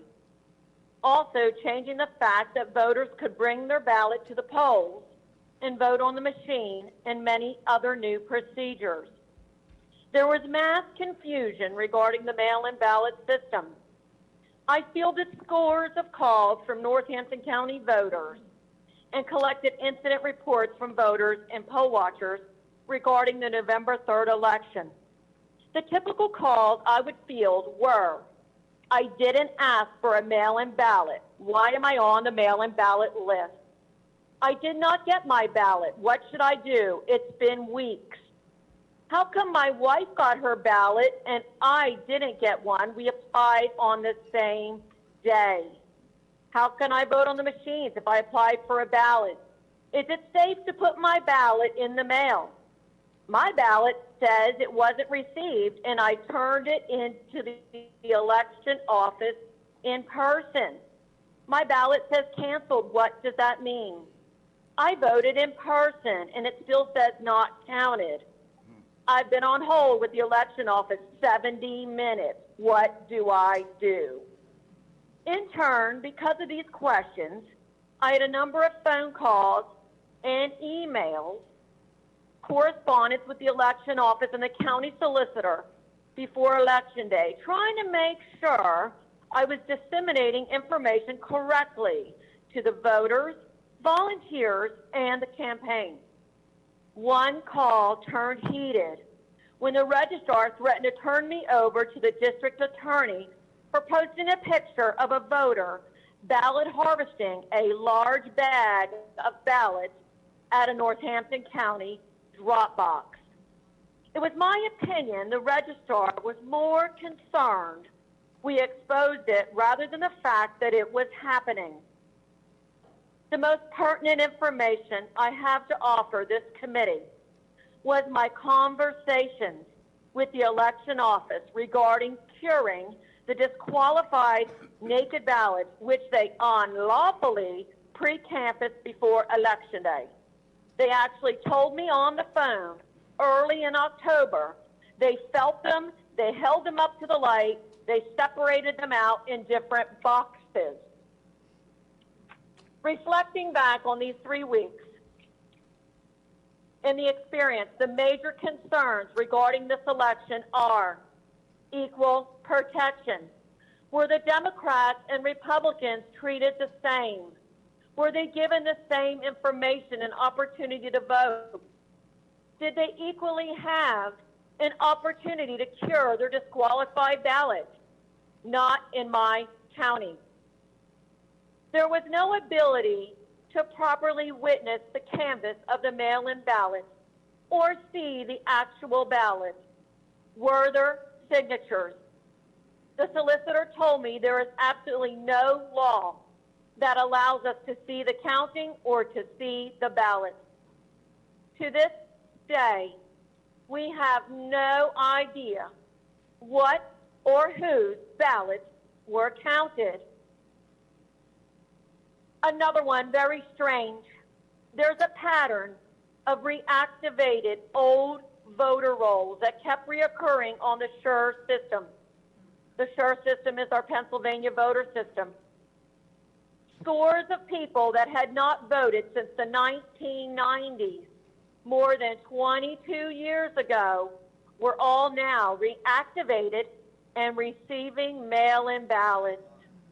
People that didn't vote for Obama or Hillary were all of a sudden receiving mail-in ballots, setting up the opportunity for fraud on a massive scale that would go undetected because voters who never intended to vote would not know. The SURE system is not so sure. We also found in Northampton County more than 1,500 votes where the mail-in ballot was received in the election office on a date before it was even mailed. We have a problem with this election. Thank you for allowing me to share my election experience, and I plead with you to remedy the mail-in ballot process. Thank you. Thank you for your testimony. And our last Zoom, are you there? Can you hear me? And if so, please begin. Is there one more? Nope, that's it. Okay, I guess a Q&A.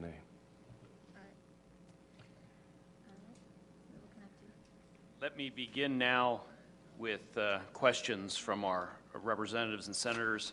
I believe probably about 30 minutes, if we may. Oh, we have one additional witness. Commentator. Please. All right. I will introduce to you now, Mr. President. You are connected.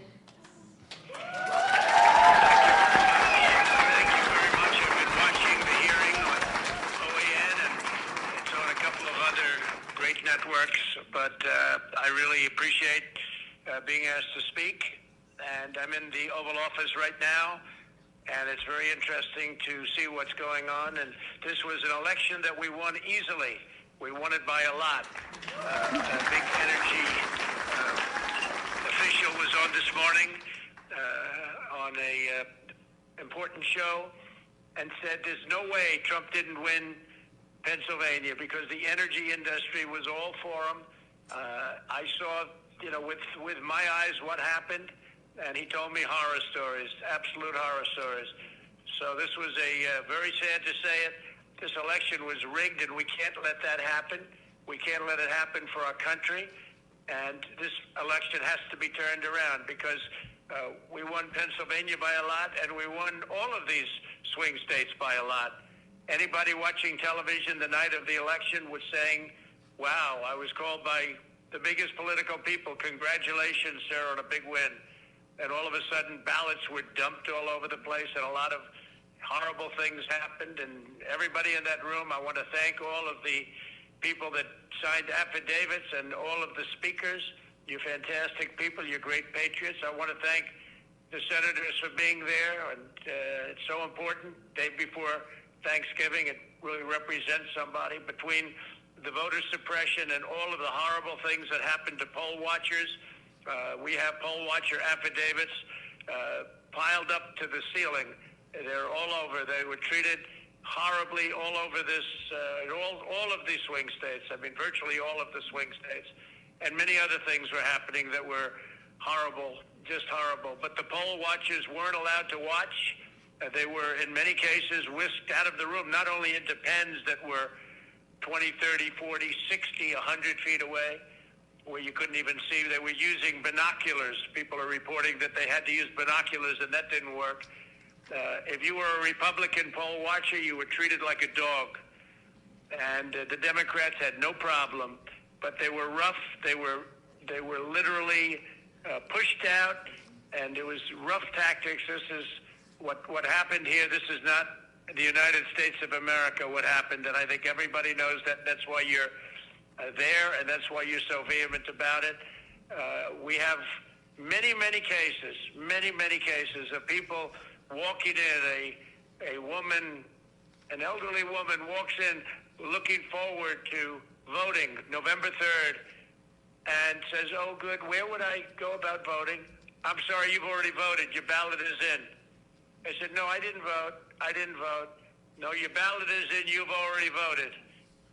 In all cases for Biden, by the way. She said, no, I want to vote. Nope, your ballot is in. And then they give her a provisional ballot to sign, which goes nowhere. It's a disgrace that this is happening to our country. We won this election by a lot. We got 74 million votes. And if you would have said 74 million votes the day before the election, every single professional in the business would have said there's no way of beating that. We got 11 million votes more than we had 4 years before in 2016. And we got many votes more than Ronald Reagan had when he won 49 states. And nobody would have said we even had a chance of losing. And all you had to do is take a look at the numbers at 10 o'clock in the evening when everybody thought the election was virtually over. And then very weird things happened. But they're not weird to professionals, and they're not weird to Dominion and other people that operate machines, and they're not weird to the people that handle the ballots, where they were flooding the market. People were getting 2 and 3 and 4 ballots in their home. People that were dead were signing up for ballots. Not only were they coming in and putting in a ballot, but dead people were requesting ballots, and they were dead for years, and they were requesting ballots. And the whole world is watching us. The whole world is watching the United States of America, and we can't let them get away with it. And we have judges that are afraid to make a decision. We have judges that don't want to do the same thing. A very good lawyer said, well, sir, I mean, that's a big statement for a judge to overthrow an election. I said, really? If he got hundreds of thousands of votes more than he was entitled to get through all of the things that I'm listening to right now, and you're just covering a few of them, we have hundreds and hundreds of affidavits of stories that are even worse than the stories I'm hearing. Why wouldn't they overturn an election? Certainly overturn it in your state, because we have other states that are just as bad. If you look at Michigan with Detroit, you look at the things that happened in Detroit, where you have a voter, but you have more votes than you have voters. You take a look at Detroit, Michigan. You have more votes than you have voters. And then you have 2 people that don't want to certify. They don't want to certify, and they're harassed violently, and they turned off the cameras during the harassment for 2 hours. And then they said, wow, and they were afraid, and they voted, and then they went back to sign, and they couldn't do it because they said, we can't do it because this is corrupt. This is horrible what's taking place. Think of it, more votes than you have voters. But that was the least of it. They have things that were as bad as that. And this is going on all over. We're doing very well in a lot of states. A lot of good things are happening in Georgia. We're getting little help from government, but a lot of good things are happening in Georgia, Wisconsin, and Michigan. They're seeing what happened in Detroit. And we sure are looking at what's happening in Pennsylvania and Philadelphia. What happened in Philadelphia, they keep the poll watchers not only in pens, but they keep them out of the building. And the only reason they got back into the building was they got a court order. And then the definition of back into the building was very far away where they couldn't see anything. And they talk about closed circuit television, except you couldn't see it because the picture was so unclear you didn't even know what they were doing. They could have been playing a baseball game. So it's a very sad thing for our country to have this. And they have to turn over the results. It would be easy for me to say, oh, let's worry about 4 years from now. No. This election was lost by the Democrats. They cheated. It was a fraudulent election. They flooded the market. They defrauded everybody on ballots. And I just want to thank everybody for being there. You're doing a tremendous service. This is a very important moment in the history of our country. And you're doing a tremendous service to our country. And don't worry about bravery, because the people that talk the most, they're not the ones you have to worry about. And these are all talkers. They intimidate. But these are not people that you're going to ultimately have to. They push you around. They pushed our poll workers out. Our poll watchers were pushed out of the building. Okay? Some got back in. They were put in the pens. But these are not people. Don't be intimidated by these people. But they're bad people. They're horrible people. And they're people that don't love our country. So we don't have to worry about 4 years right now. We have to worry what happened on November 3rd and previous to November 3rd. And by the way, after November 3rd, when people put votes in and they put them in illegally, they put them in after the polls closed. And one of our great Supreme Court justices made mention of that. And I can't imagine that any justice or anybody looking at it could be thrilled when they vote after the election is over. So I want to thank everybody very much for being there. I want to thank the state Senate, respected people, tremendous people, and you're doing a tremendous service for our country. And if something was done wrong, if this election was won fraudulently, and that's what happened, it was a fraud. And we're talking about, very importantly, many more ballots, many more votes than the number we need. In other words, if we needed 50,000 votes, we're not talking about we found 9 dead people that voted. Of course, there were many more than that, many numbers that nobody even believes.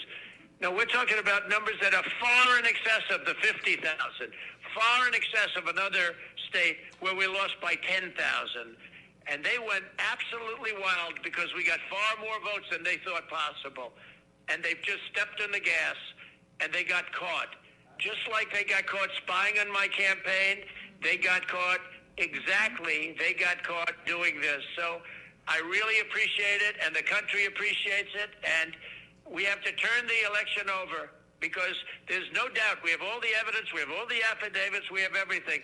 All we need is to have some judge listen to it properly without having a political opinion or having another kind of a problem, because we have everything. And by the way, the evidence is pouring in now as we speak. And I want to thank Rudy Giuliani for having the courage to do this, because there are other lawyers that backed down because they were being screamed at. Rudy is the greatest mayor in the history of New York, and there's a reason. He's got great courage, and he doesn't care. He wants to do what's right. And I told him the other day, Rudy, you were the greatest mayor in the history of New York, and you see what happened to New York without Rudy. You were the greatest mayor, but this is more important. What you're doing now is far more important than being a great mayor of the city of New York and being its greatest mayor by far. By the way, by far. This is going to be your crowning achievement because you're saving our country. Thank you all very much. Thank you.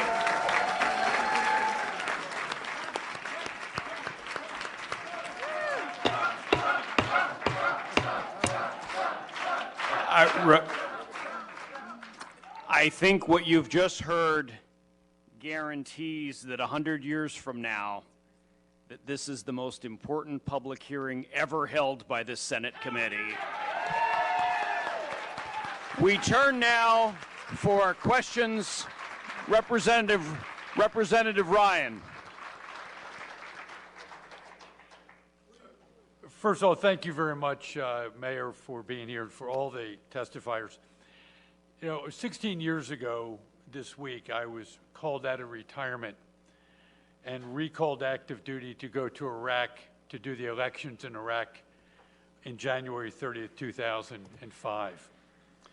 That was an extraordinarily secure election. As a former commanding officer of a civil affairs group and psychological operations command, I know how to do elections.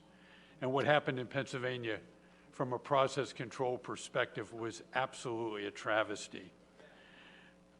What I am concerned about is the remedy. How do we go from here? We see that there's a perspective from our council that a 1937 law provided the ability to appoint the electors to the Secretary of State. And I'm curious as to whether or not, sir, you believe a special prosecutor should be appointed at the federal level to look at all these irregularities, or whether or not there is still actions that can be done at the state level to ensure that the goal of what we're attempting to do is to ensure, as we did for the people in Iraq and as I did for the people in Haiti, to ensure that the results are fair, accurate, transparent, and a representation of the will of the people of the United States. My suggestion would be, and of course there are several different remedies that you could have. One would be to declare that the votes that were not inspected properly be declared null and void in that county and deducted from the vote total. It's essentially what they do in Wisconsin. Wisconsin has the strictest absentee law in the country. They require an application for every ballot. And when they finish, they only count the number of absentee ballots that have an application. They deduct from the total from that county whatever are missing. So if you have 5,000 absentee ballots, but only 4,000 applications, you deduct 1,000 votes. And the reason they do that is to deter people from doing that in the future. Look at it this way. If you didn't deduct the 678,000 or whatever it is votes that were not counted, there's no penalty for it. What stops them from doing it again next time? Right. And this is a question of not voters acting improperly. It's a question of the inferior officers of this state, because they're inferior to the legislature in this regard, acted improperly. They conducted a completely sham election. They're the ones who have to be penalized. It's a little like the exclusionary rule in criminal law. They've got to be taught you can't do that. The other thing you could do is you could demand to see all of the envelopes that were cast aside. I will virtually guarantee you're going to see a couple of 100,000 envelopes that have no names, partial names, the same name. You could ask to see the ballots. You're probably going to see ballots that are official and ballots that are unofficial. You have two major gaps. You have the 672,770 votes that were not inspected by anyone, secretly put into the ballot box. And then you have this gap that I don't understand between the mail-in ballots you sent out, 1.8 million, and the number you counted, 2.5 million. That's totally impossible to explain, other than what some of the witnesses were suggesting, that they were basically stuffing the ballot box. I believe what happened is they never expected to be behind by 700,000 or 800,000 votes on election night. They expected to be behind by a couple of 100,000. In Philadelphia, to steal a couple of 100,000 votes, they do it every year. That's not going to be tough. Now you had a real big problem. So you had to create mail-in ballots. You had to stretch it out for a while. We didn't go into detail on the Dominion system, but we have two other experts who can show you how they injected votes into the Dominion system. And also, so I think I would settle this election, but I would definitely appoint a special prosecutor to prosecute the people who conducted this election. You might even ask just a general question: how could the governor and the elections commissioner, how could they have selected a company that counts our votes outside the United States? Amen. I didn't know that. Thank you. Thank you. Representative Mall, questions for any of our panelists? This is like our lightning round here to conclude. Thank you, Mr. Chairman. I think what I'm going to do is make more of a statement to throw out a timeline, because to try and reiterate what everyone else has already done. A couple of years ago, our Supreme Court in Pennsylvania very illegally redrew congressional maps. It's very clear in our Constitution that is a legislative act. Fast forward a couple of months ago, our Supreme Court rewrote our election law. Again, that needs to be done in statute. It is a legislative act.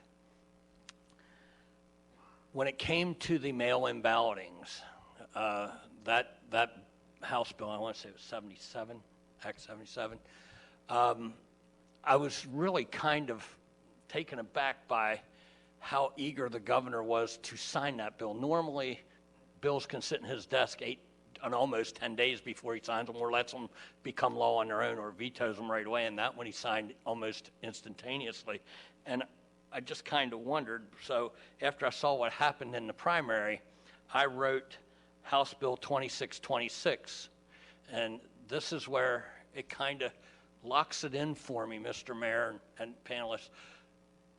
In House Bill 2626, I saw where there could possibly be stuffing the boxes. So I said, simply, let's put a barcode on the bottom of every mail-out ballot, so that the machine has to read a barcode that was accepted by the elections office. Before that ballot goes out, they zap it. When it comes back, if that barcode doesn't match one of the barcodes that they sent out, it gets kicked out. The governor immediately, as soon as we ran that bill out of committee, said, that hits my desk, it's an automatic veto. Not everybody knows that, but that came to us. We had to literally strip that out of the bill. And I will be reintroducing a bill to barcode any ballot that gets mailed out when we get back, trust me. Then we have the drop boxes, the 3 days extra to vote, the ignoring the signatures and ignoring the postmarks. And I have to come to the conclusion that you did also. If it looks like corruption, smells like corruption, it's corruption. And we've got to get to the bottom of it. Thank you for being here. Thank you for your testimony. Appreciate it very much. Thank you, Mr. Chairman. Thank you. Senator Regan. Thank you, Mr. Mayor. Thank you so much for being here. Thank you to all our testifiers today. It's been very informative. My question, Mr. Mayor, you touched upon it briefly, but I want to just, if you could delve it a little bit more into it. Attorney General Barr, shortly after the election, authorized the U.S. attorneys across the country to investigate allegations of voter fraud. I wonder if you could tell us about the criminal investigations that are going on, maybe specifically in Pennsylvania, by our U.S. attorneys and maybe our FBI, and tell us how that is going, and is there any evidence that's been presented to you, or are you made privy to any of this information? I'm sorry, Senator, I wouldn't be made privy to that, criminal investigations. And in my experience, criminal investigations, would take too long to help you in your most immediate decision. Criminal investigations could help you in your long-term decision as to how to reform so this never happens again, which I think you all will want to do. For example, not ever hiring again a company that counts votes in Frankfurt, Germany, that's owned by two Venezuelans who are very close to Hugo Chavez and Maduro. That's extraordinary. And unfortunately, we don't have the time to really analyze the votes. Although, if you want to go into greater detail, we have other forensic experts that can show you votes that were specifically put into the machine, because these machines have a back door that allows you to do that. So I would say the criminal proceedings are going to take 6 months to a year. What you have before you that you can verify is you have before you very, very clear evidence. It's not small. It's not as if these are a couple little mistakes that happen in every, I hear people say, oh, every election has a couple of little mistakes. Not 682,000 ballots that nobody got to inspect, that from time immemorial, we've never had trouble in America with absentee ballots. I've been in absentee ballot contests in New York, and they can, they can be pretty vicious, and the language is worse than that poor lady experienced. But we would never think of having one without the Republican there and the Democrat there. Even in New York, we would never think of it. Here, they did it 700,000 times. That's an insult to the legislature, because you didn't provide for that. And you've got this gap of 700,000 unexplained mail-in ballots that come out of nowhere. So I think you have more than enough to say that this election, the numbers don't add up. It's easy to figure out what the right numbers are by excluding the illegal votes and count the honest votes, and the winner of the election changes. Thank you very much, sir. Thank you. Senator Mario Scavello. I'm just going to make a couple of comments. First, I want to thank everybody for coming out here today. We need your support, your continued support throughout this whole process, because we're going to also get the other side that don't want us to do anything at all, and we definitely need to do something. We need to correct this problem. My Northampton County chairperson, Lisa Noah, did an excellent job explaining what was going on in Northampton County. One of the biggest things that bothered me more than anything else was people that went back, went to vote, and they were told they already voted. That happened. I must have heard it from 50 people in my district. So, they made them sign a provisional, and I called up and I says, you better make sure that those provisionals are counted. And some of the other things that were happening that most of the stuff that you said out there, it happened in every county. But when you didn't want to vote with your absentee and you went in, you're supposed to get a ballot, not a provisional. And there were people out there that got provisionals. But just a little information for all of you. The new machines, this new process, we didn't vote for it. that was something that was pushed by the governor. He mandated that all of the counties had to go and change their system because he wanted some type of what we don't have is a form to see who voted or who voted. They want a certificate or something, a slip to see how you voted, who voted.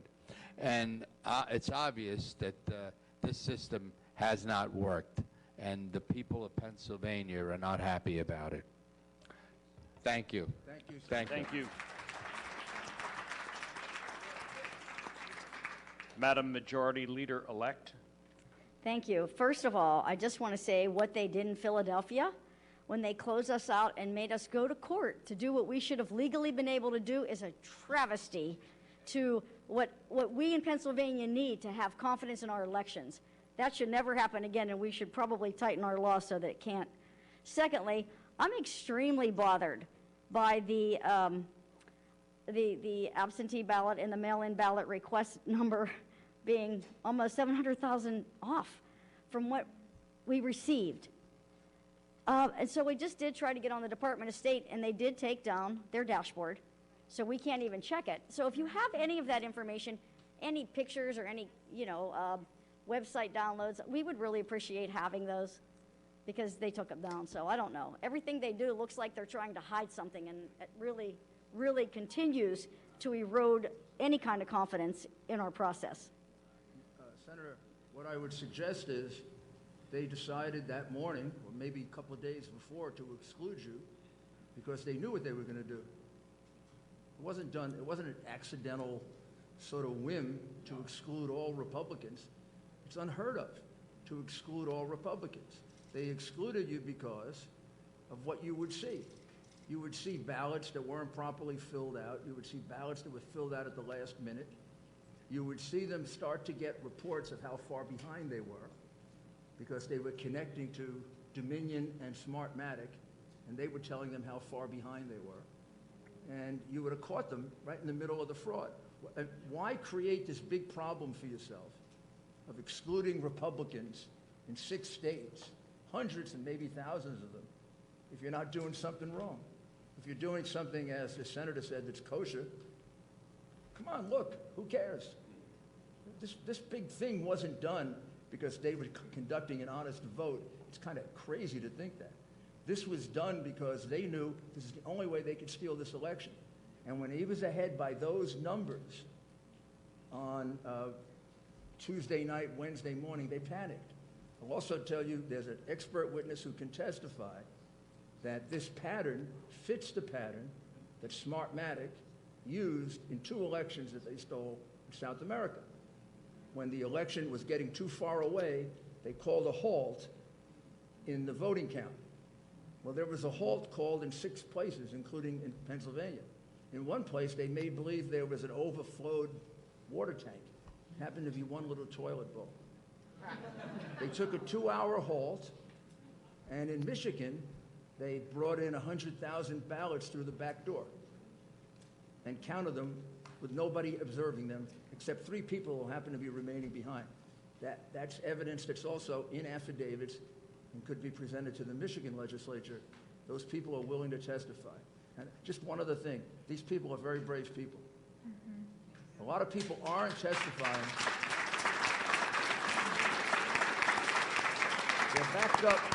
They're backed up by 50 more who are willing to testify. Obviously, we can't present all of them.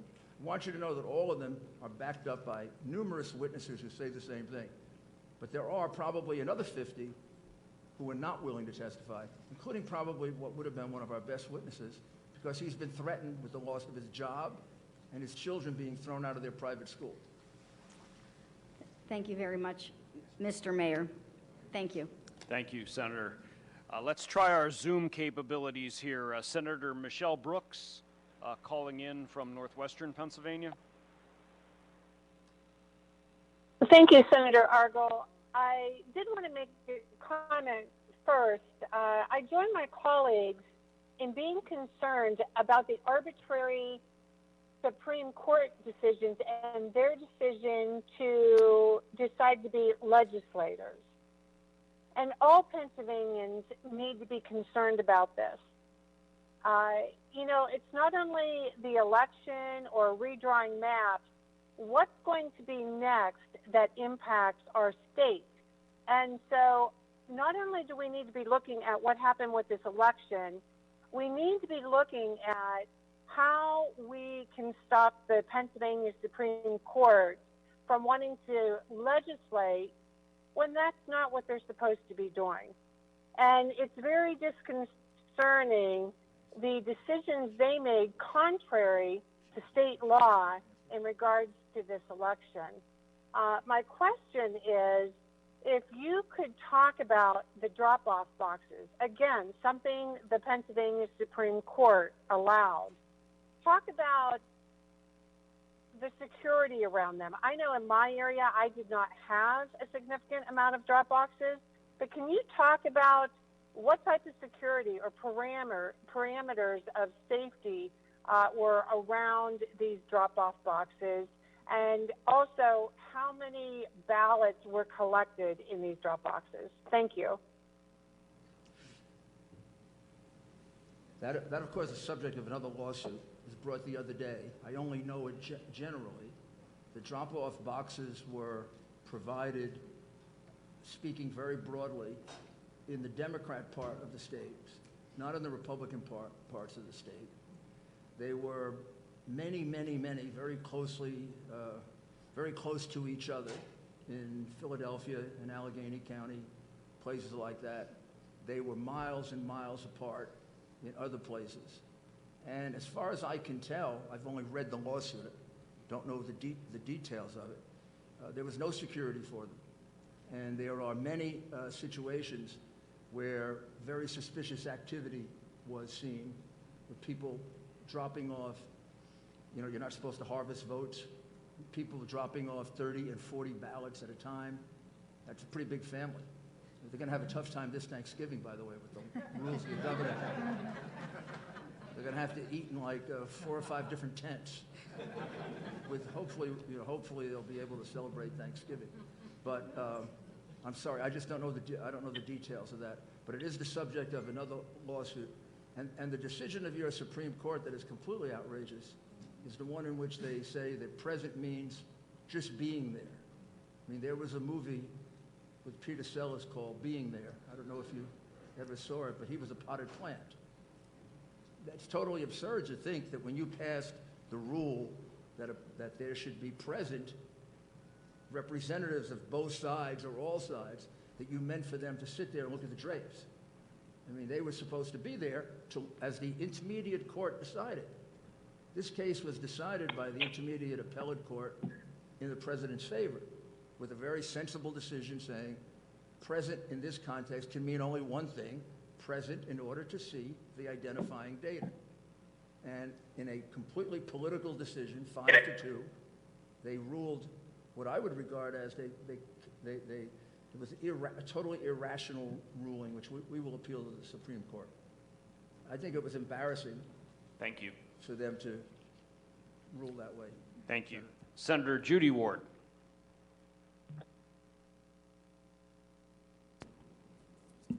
Thank you. And I also want to thank our testifiers today. They were incredibly brave, and what I heard today was so troubling to me. I don't know if I'll ever get it out of my head. And I'm sickened by the fact that it happened here on our watch. In regards to doing a forensic audit, would this be able to be done or be anywhere accurate? Does anybody know? I was just looking around for my 2 experts. He came over to tell me that all of the material that we have, forensic material we have, is archived, and we can easily make it available to you online, and you can look it over. I don't understand all of it, but maybe I have people help me understand it. But yes, you could do a forensic audit of the machines. Do it. You can do that. Thank you. And I think it would be very, very helpful. I understand that even one machine would give you a great deal of information about how the whole system operates and how they slip votes in at various times. And you're not supposed to be connected to the internet in the counting room, but they were connected to the internet. And your tally was being sent to Frankfurt, Germany, where it was being analyzed. We have a question from Senator Langerholk out in Johnstown, connected via Zoom. Wayne, can you hear me? Thank you. Yes. Yeah. Thank you. Can you hear me? Yes, loud and clear. Thank you. Thank you, Senator Argle. Thank you, Senator Mastriano. Thank the testifiers for being here.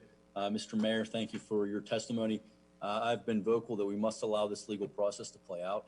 And a country that we live in that we do not allow that is not a country that I want to be a part of. My question is on that legal review and on those legal process. Mr. Mayor, can you give us an indication of how many lawsuits are pending, where they're at in the various appellate processes? And second part to that, the allegations of the mail-in ballots, the 1.8 versus the 2.5 that came in, is that the substance of a lawsuit? Thank you. This is Jenna Ellis, and the mayor has asked me to answer this question. So as far as the campaign is concerned, we have pending lawsuits here in Pennsylvania. That's going up to the Third Circuit. They've granted an expedited review. We also have pending litigation in Nevada. We also have recounts in Georgia and Wisconsin, and we also have a pending lawsuit in Michigan. So regarding the mail-in specifically, we are still looking at all of the other legal options, and we are also planning on filing additional litigation by the end of this week. I won't go into detail on that other than to say that this is asking for a judicial remedy to this, and also I'll invite the question from the panel as well in terms of a remedy. Part of what we are asking, or what we did ask initially, was to stop certification so that we could get to the bottom of this process. Clearly, you've heard sufficient evidence today that would lead any reasonable finder of fact to say that there's been sufficient evidence that you should stop that, you should not move forward with certification. What we would ask the judiciary in terms of remedy can be legislative as well under the Constitution. And I would direct your attention to Article 2, Section 1.2, which says that each state shall appoint in such manner as the legislature thereof may direct a number of electors. And so you, the legislature, without judicial oversight, can direct and take back that power. You have the opportunity as the legislature, and legislature in this context means the state legislature. So although there has been delegated authority to your Secretary of State and according to your law, at any time you can take back that power, and that is the provision and the protection that is embedded in the Constitution to make sure that when there are instances of corruption in a state, that the state legislature, which is the representatives of we the people, all of these wonderful people who are here today in Pennsylvania, and all of your constituencies who voted and who want their voice to be heard, because we are a government of the people, by the people, for the people. We the people need to submit. Thank you. Need to submit our vote. And so I would say in terms of a remedy, you may fashion that even outside the purview of the litigation that we are now bringing. And I'm happy to go into that into more detail if the panel would prefer. Thank you. Representative Kaufman. Thank you very much, and thank you, Mr. Mayor, for being here, and Attorney Ellis. We appreciate your service to the nation because these are definitely difficult times, and all of those who have testified, it truly does take bravery to step out in situations like this and talk about your personal experience. I wanted to direct this to Mayor Giuliani and Attorney Ellis. In the cured ballot issue, or uncured ballot issue, the ability to cure in one area of the state and not in others, that is certainly, to many of us, seems to be an equal protection violation under the 14th Amendment. Can you quantify what you found as far as maybe number or information as far as the number of ballots we're talking, and how widespread it is across the Commonwealth as far as, were there 2 counties that allowed for curing, and they were Philadelphia and Pittsburgh, or were there more counties out there that allowed for curing? That kind of information would be very helpful to us, I think. There's no question, Representative, that it went on, and it went on in the 2 counties you mentioned, and probably 3 or 4 more. Curing, in other words. It did not go on in the majority of counties, Republican or Democrat. Most of them were in a quadrant. The Elections Commissioner sent out a notice, advice that you could cure the ballot. If you checked with your lawyer would say, no, you can't do that. The legislature has to provide for a cured ballot. So your counties that were sticking to the strict letter of the law didn't provide for curing. The counties that were acting, I would say, illegally, because the election commissioner doesn't have the authority to make that change, followed it. It does turn out that those are largely the Biden counties did the curing and the Trump counties didn't do the curing. It's hard to know how many it affected. I could get you the number of actually cured ballots, but I don't think I can get you to the number that weren't cured. Okay. Who were the ones that were effective? When we argued this in front of the court, the judge said, well, maybe those people in the counties that didn't allow curing should sue that county. But that county didn't do anything wrong. That county followed the law. The reason they were deprived of their right to vote on an equal basis is because other counties followed what would be the illegal advice of the election commissioner, that you could cure a ballot, for which there is no authority in state law. So we will try to do better to get a good number there, but it's hard to do because a lot of it affected people who just didn't vote. Sure. But I do think the practice, in some cases the numbers are sufficient to overturn the election. In some cases the numbers aren't. But what they do is show how onerous and how draconian the measures were they took to flip this election. I mean, some of them result in numbers that affect the outcome of the election, like not examining the ballots. Some of them don't. But there's still indications that this was a deliberate fraud. This wasn't just a couple of election officials kind of screwed up. This was a deliberate, planned fraud, and that's why the remedy, which seems kind of tough, is justified. If this were just a couple of mistakes, that would be a tough remedy. But this is a plan that was carried out throughout your entire state, and I submit it was carried out in concert with other Democrat organizations. And if you look carefully, they picked only Democrat cities where they control law enforcement and the courts, and they can get ridiculous decisions, like the first the decision they got from a judge in Philadelphia who said, oh, you're present, why do you have to see anything? Well, because I'm an inspector. That's why. That's a purely political hack decision. And they knew they could get decisions like that in Philadelphia, in Detroit, if it were a different kind of election, Chicago, New York.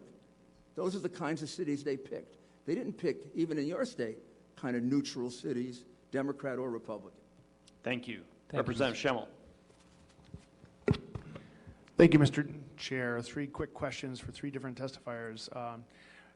So we certainly know about the irregularities and inconsistencies. You just detailed an inconsistency, and you can't prove a negative. That's why you can never prove votes that were never allowed to be cured. But in regard to allegations of fraud, I have a question first, and forgive me, I don't remember names, but the gentleman here from Philadelphia who was denied admittance to observe in a poll. You described being denied the ability to get into a polling place. Did you seek to be admitted to any other polling places and were also denied? I could have gone to other polling places where I heard there was problems, but we decided to move on to other problems. What was her name? I was actually at her polling place that when she was being totally harassed. I was one of about 5, 6 guys to stop the harassment. And So there was no polling place that you sought admission to in and around the city of Philadelphia that just allowed you in when you displayed your orange card? I probably could have gone to that entire ward and had the same problem. We went out of that ward because there was other problems going on that day. Okay. Next question for a gentleman next to you, from the attorney from Florida. You were observing polls and the processes in the city of Pittsburgh. I believe that you described being kept away from being able to observe the tabulators and so forth. That was a problem we certainly saw in other places in the city of Philadelphia. When you were eventually allowed to get closer, where perhaps you could see the ballots and the votes, did you observe anything different about the behavior of the tabulators? Did their behavior change? Did their methodologies change? Anything to lead you to think that they were conducting the process one way when you weren't observing, and a different way when you were? In the first instance, we were never really able to get, there was only one element of the process where we were able to actually get reasonably close to see what a tabulator was doing, and that was with overseas and military ballots. When overseas and military ballots come in, they come in a different format that's not readable by the machines, and so there's a individual that takes the ballot and then keys in the votes for the voters. And of that group, we could see about 3 or 4 of those people doing that transposition of those ballots. Beyond that, and that was for a very short period of time on actually Friday evening, Friday after the election, they were beginning to tabulate overseas and military ballots. With that singular exception, we couldn't actually see any ballot at that particular moment that you ask about. There was no opportunity to ever really see any ballot other than that situation. And there was one worker that was within, 8 or 10 feet of us at the edge. And we did, in fact, see him do 35 Biden military ballots all in a row, which we found to be kind of curious. But it did not, what he was doing did equate with the papers that he had in front of him. Okay, thanks. And my final question for Mr. Giuliani. You've alleged fraud within our voting system, and we've heard a lot of anecdotal evidence we have as representatives and senators, and you've presented a good deal today. But amongst the affidavits you have, do you have any affidavits from anyone who is could be quantified as a whistleblower, who actually was part of the fraud and is now willing to testify as to the fraud? Yes, we do. We have, I believe, I have to check this, but I believe sometimes I get the states a little confused. But I believe there are 3 that would need a subpoena to protect themselves in order to testify. Okay, and then I would presume that's and I would part say of your legal... at least one of them is a Democrat. Okay, I'm not that's sure the other 2. part of your legal claims, I would assume. Yes, sir. Very good. Thank you. And if there's a subpoena process, we could work with them to come forward. And they're frightened for their jobs, and I don't want to make too much of it, but they're also frightened for their physical safety. I mean, this is a case in which one of the lawyers, one of our chief lawyers in the case, had to leave because his family was threatened, his little children were threatened, for representing the President of the United States.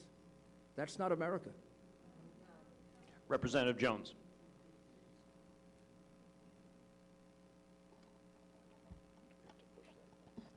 Can you hear me? Okay, great.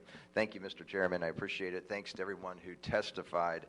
I do have a question, but a couple just comments to sort of get on the record.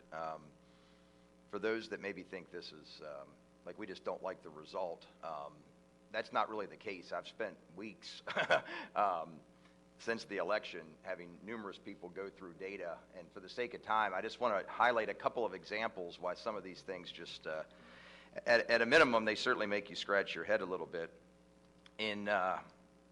One thing is voter registration trends that I've gone back, we went back to 2004 and all of the presidential elections, and pretty much without exception, the registration trends in a given county are a pretty good indicator of how the votes would go. Statewide, for example, Democrats had a 1.1 million, I'm rounding the numbers here, in 2012, about a 1.1 million voter registration advantage, and then President Obama won re-election. In 2016, that number was down to 900,000, just under 900,000. And as we know, President Trump won Pennsylvania by about 44,000 votes. In the months leading up to the election, Republicans were gaining about 5,000 to 10,000 votes, registrations at least, per week. I know that because I was spearheading our York, Pennsylvania for Trump effort in my spare time. And that what had been a 900,000 advantage at election day was down to about 680,000. Wow. That's a couple 100,000, almost all of which occurred in the 6 months or so leading up to the election, yet the president loses by 90,000 votes. Not impossible, just want to get it out there. Let's drill down a little further. My home county of York County, which netted more votes for the president than any other in 2016, we had a 13,000 increase in Republican registrations. Democrats dropped 1,000, Republicans increased 12,000, yet the president's margin of victory decreased by 2,000. In Westmoreland County, there was a 26,000 vote swing, a county even smaller than York. Democrats saw a 10% decrease in registrations, yet Joe Biden outperformed Hillary Clinton by more than 20%. It doesn't prove anything, but I want to at least bring it to everyone's attention that we're just not sort of making things up here that we don't like. Some of these are certainly head scratchers. So when you lose 10,000 Democrat registrations, gain 16,000, yet the margin of victory stays the same, and Biden increases by 12,000 votes in that county. That's surprising. Lastly, if I may, I want to talk a little bit about, I don't know if the gentleman can testify or can return, but your witness on the gentleman with the military background on the voter fraud and so forth. Colonel Walsh. Yes, thank you, sir. I guess my question here is, do we believe or have reason to believe that the mail-in would be more or less susceptible than the election day vote to manipulation? And here's why I ask. Another head scratcher. I'm comparing Republican to Republican, Democrat to Democrat. We all know that Biden did better with mail-in, and that was expected because a lot more Democrats voted by mail, and of course the president did better on election day. Nothing to see there. However, when we compare President Trump to a relatively unknown candidate named Stacey Garrity, who was elected a Republican who won the race for treasurer, on election day, the president did 128,000 votes better than Ms. Garrity on election day. Not really all that surprising. A number of people don't vote down ballot and so forth. Yet with mail-in ballots, she did 41,000 better than the president. I have a hard time understanding that. Let's go to Joe Biden. We have a relatively well-known attorney general here, Democrat, Josh Shapiro, who won re-election. He, on election day, he defeated Joe Biden by 52,000 votes. He did 52,000 better than Joe Biden. Yet with the mail-ins, Biden does 54,000 better than Shapiro. And I just sort of want to get that on everybody's radar. Maybe there's an explanation, but I don't really understand how Democratic mail-in voters are that much different than Democratic election day voters. And interestingly enough, apparently Republicans who vote by mail are much more likely to vote for the down ballot candidate than on election day. Last comment there, part of the argument is that people didn't vote down ballot. That's going to be a lot more prevalent on election day when you've waited in line for 2 hours and you're in a hurry to get out there. But this speaks to the opposite. With a mail-in ballot, you have plenty of time to complete your ballot and to go down ballot. So if that was the case, the opposite should be true if you're tracking with me. So I guess my question there is on, do we think the mail-in is more susceptible? And then lastly, maybe for you, Mr. Chairman, or whoever has a little more clout here than I do, it is imperative that we secure the SURE system data. And some of the things that we are questioning can be easily proven or disproven. We just want the facts. So for example, if we see huge numbers of inactive voters, I think one of the witnesses spoke to that. Did we see huge numbers of inactive voters on the mail-in side? That's all right there in the data. We know how frequently people voted. We know who requested mail-in ballots. Did we see multiple mail-in ballots going to the same address? It is mind-boggling the record turnout that we saw in a state where mail-in voting is brand new during a time of COVID where the ground game was certainly hindered by that. Doesn't mean it didn't happen, but we have the data. This is a simple query of data. This is not a manual recount of ballots. This is a simple query of data that the state possesses specifically to say, did significant numbers of mail-in ballots go to the same address? I could do that myself in probably 10 minutes if I had the data. And do we see large numbers of inactive voters coming out for a candidate who had very little enthusiasm? And maybe it all happened, but we don't have to speculate. The data is there, and I would suggest we have a look at that. So I apologize. Thank you for humoring me with that. It's just a topic we hadn't touched on very much. I wanted to throw some examples out, and I am curious if you feel the mail-in is more susceptible or less susceptible than the in-person voting. Representative Jones, the user's manual for specifically the Dominion and the ES&S suites, they do allow the administrator to batch process mail-in votes. So what that does is they process all the mail-in votes in a batch, and it can be a batch, they normally scan in batches of 50, but they can just chunk all of those votes into a batch file. The administrator then can select which candidate or which percentages of that mail-in ballot go to which candidate. So they're very susceptible to individual manipulation by an administrator or operator.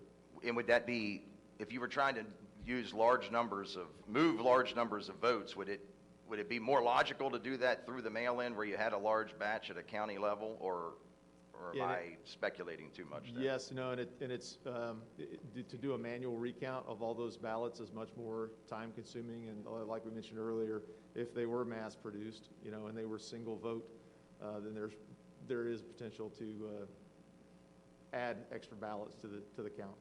Thank you very much, and I appreciate you giving me the time, Mr. Chairman. I also am just curious what we heard the testimony with the USB sticks in Delaware, why that's not being investigated. That seems like that would be criminal activity that we've heard here discussed, and where law enforcement is on that. Probably not your immediate concern, Mr. Mayor, but am curious about that as well. Thank you very much. Thank you. Representative Zimmerman. Yeah, thank you, Mr. Chairman, and thank you, Mayor, for coming to Pennsylvania, and all those willing to testify. Thank you so much. So just a comment and then also a question. So in Lancaster County, where I'm from, since May, we registered over 12,000 new Republicans, and a large percent of those ended up being Amish. They might understand the difference between freedom and socialism more than most of us, but I think probably the audience is here for that reason as well. So that's just a comment, just for your information. The question I have, Mayor, for you is that as legislators here in Pennsylvania, is there one or two things that you would advise us or suggest to us that we really concentrate on and or make a change? What comes to mind that would be most important for us to really do here in Pennsylvania? Well, first thing, of course, as a lawyer for my client, along with Jenna, we would ask you not to certify, and to certify the correct, honest votes, which I think can be arrived at several different ways. And probably the easiest way to arrive at it, just because of the huge number of votes, are the votes that would not properly inspected. And when I say properly inspected, they weren't inspected at all. You could almost consider them hidden votes counted in a back room where everybody was smoking cigars. And the reason you have a lot of votes without a down ballot, you're quite correct, Representative Jones, that it's much easier to fill out your home, you can fill out the down ballot, than rushing through a machine. However, if you only have a half hour to get 10,000 votes in, you don't have time to do the down ballot, do you? If you're sitting, in a truck somewhere, right near the place you're going to bring in shopping bags and I don't think we have this evidence here, but we have this evidence in Michigan. We have evidence of trucks coming in with ballots in garbage pails and ballots in cardboard boxes. So maybe it's my prosecutor's paranoia, but it seems to me that those ballots were filled out that night. And you don't have time to vote for all those. You just got enough time to go. And that's why you get this strange anomaly that there are so many down ballots not filled out for Biden. Can I add one thing? Yes, sir. I learned as a lieutenant never to bring a problem to my superiors without a solution. That's one of the things I try to live to today. There are solutions that are available. I made the simple comment that your vote should be at least as secure as your Venmo account, and it's not. It's easily fixable with blockchain. There is a process out there that was developed by MIT. It's called Votes, V-O-A-T-Z. It's being fielded now. The problem is there are no national standards for federal elections, and there are no enforceable standards. So if there is if nothing else out of this election, if we have a set of enforceable standards, and we use technology like blockchain to ensure that every vote going through the whole process is transparent from soup to nuts, then we can ensure a technologically advanced, secure election that's not, an individual vote may be manipulable, but batches of votes would not be. So, Great information. Thank you so much. Thank you, Mr. Chairman. Thank you. Can I add one thing Sure. as well for the mayor? So you asked what two things? Well, I think those two things are very clear, that you have to deal with today and then you have to deal with the future. And the more pressing instance right now is today, and this body should deal with that in some way. And you are the constitutionally vested entity to do that. You have a variety of options in front of you, and when you deliberate together how to best address that, you have the constitutional authority and permission to do it. And so the mayor has suggested one possible remedy. There are others, and you could call for a special election. Still, you can direct the manner of your electors. You have a variety of constitutional options, but one option should not be to ignore it and to certify a corrupted, irredeemably compromised election.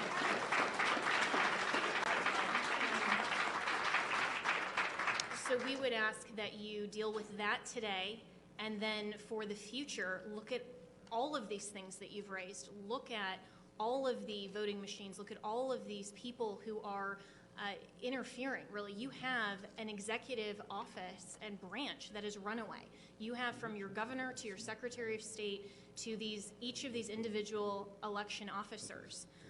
This is election official fraud, and that's what's going on here. And for the sake of every future election, that should be addressed in the legislature, because you also have the constitutionally vested obligation to the people of the state to address that. So my recommendation, along with the mayor, and I sincerely applaud everything that he has said as well, and on behalf of our client, but on behalf of the nation. You're right when you say that this isn't just about overturning an election. It's not about deriving the outcome. That's what the fraudsters want to do. What we want to make sure of is that we, the people, get to select and prefer our commander-in-chief, and you have the obligation and the responsibility to ensure for the people of Pennsylvania that Thank you. occurs. Thank you very much. Thank you. I believe we have Representative Metcalf on Zoom with one final question. Darrell? Can you hear me, Senator Argel? Loud and clear. Thank you, sir. Thank you, Senator Argel, Senator Mastriano, for hosting this very important hearing. It's very important to the future of our republic today. Thank you for the invitation to the House members that are joining you there today. Thank you for the invitation for me to join you via Zoom today, and thank you for the opportunity to provide some input and ask a question of Mayor Giuliani here today. But a lot of what's been talked about, and I really appreciate Mayor Giuliani and the attorney's initiative to the General Assembly to reassert our constitutional authority regarding the certification of this election. I am former state government committee chair that had oversight for the election law for many years. I served in that position, not during the last term, but in the past. And we have battled in Pennsylvania to fight the fraud and fight the way that our election laws have been violated, not just for several cycles, but for decades. And we've actually had a state Senate race that was overturned, I believe, in the Philadelphia area back in the 90s because of fraud. So when we look at what has occurred here, and I really appreciate Mayor Giuliani bringing all of those individuals before us today to provide testimony at this hearing. And I think even more important, I hope that we get a chance to see that their testimony was heard in a court of law where a just ruling is found to protect every legal vote that was cast here in this election in November, and to discard all those votes that were not legally cast. And I think as we've been overwhelmed, as was mentioned by the senators at the beginning of this meeting, that as we came through Election Day, and prior up to that, we'd had 3.5 million people filing for unemployment because of the unconstitutional dictates of Wolf to shut down businesses and stop people from going to work in Pennsylvania. And we were just overwhelmed with those calls. But since Election Day, we have been overwhelmed with calls from individuals who are distraught over the future of our republic, the future of our future elections, and being able to ensure that people are having their legitimate legal votes counted to elect who's going to govern them. And right now, with the examples that were shown here today with these witnesses, a lot of the people have been calling my office and emailing me. They are demanding action.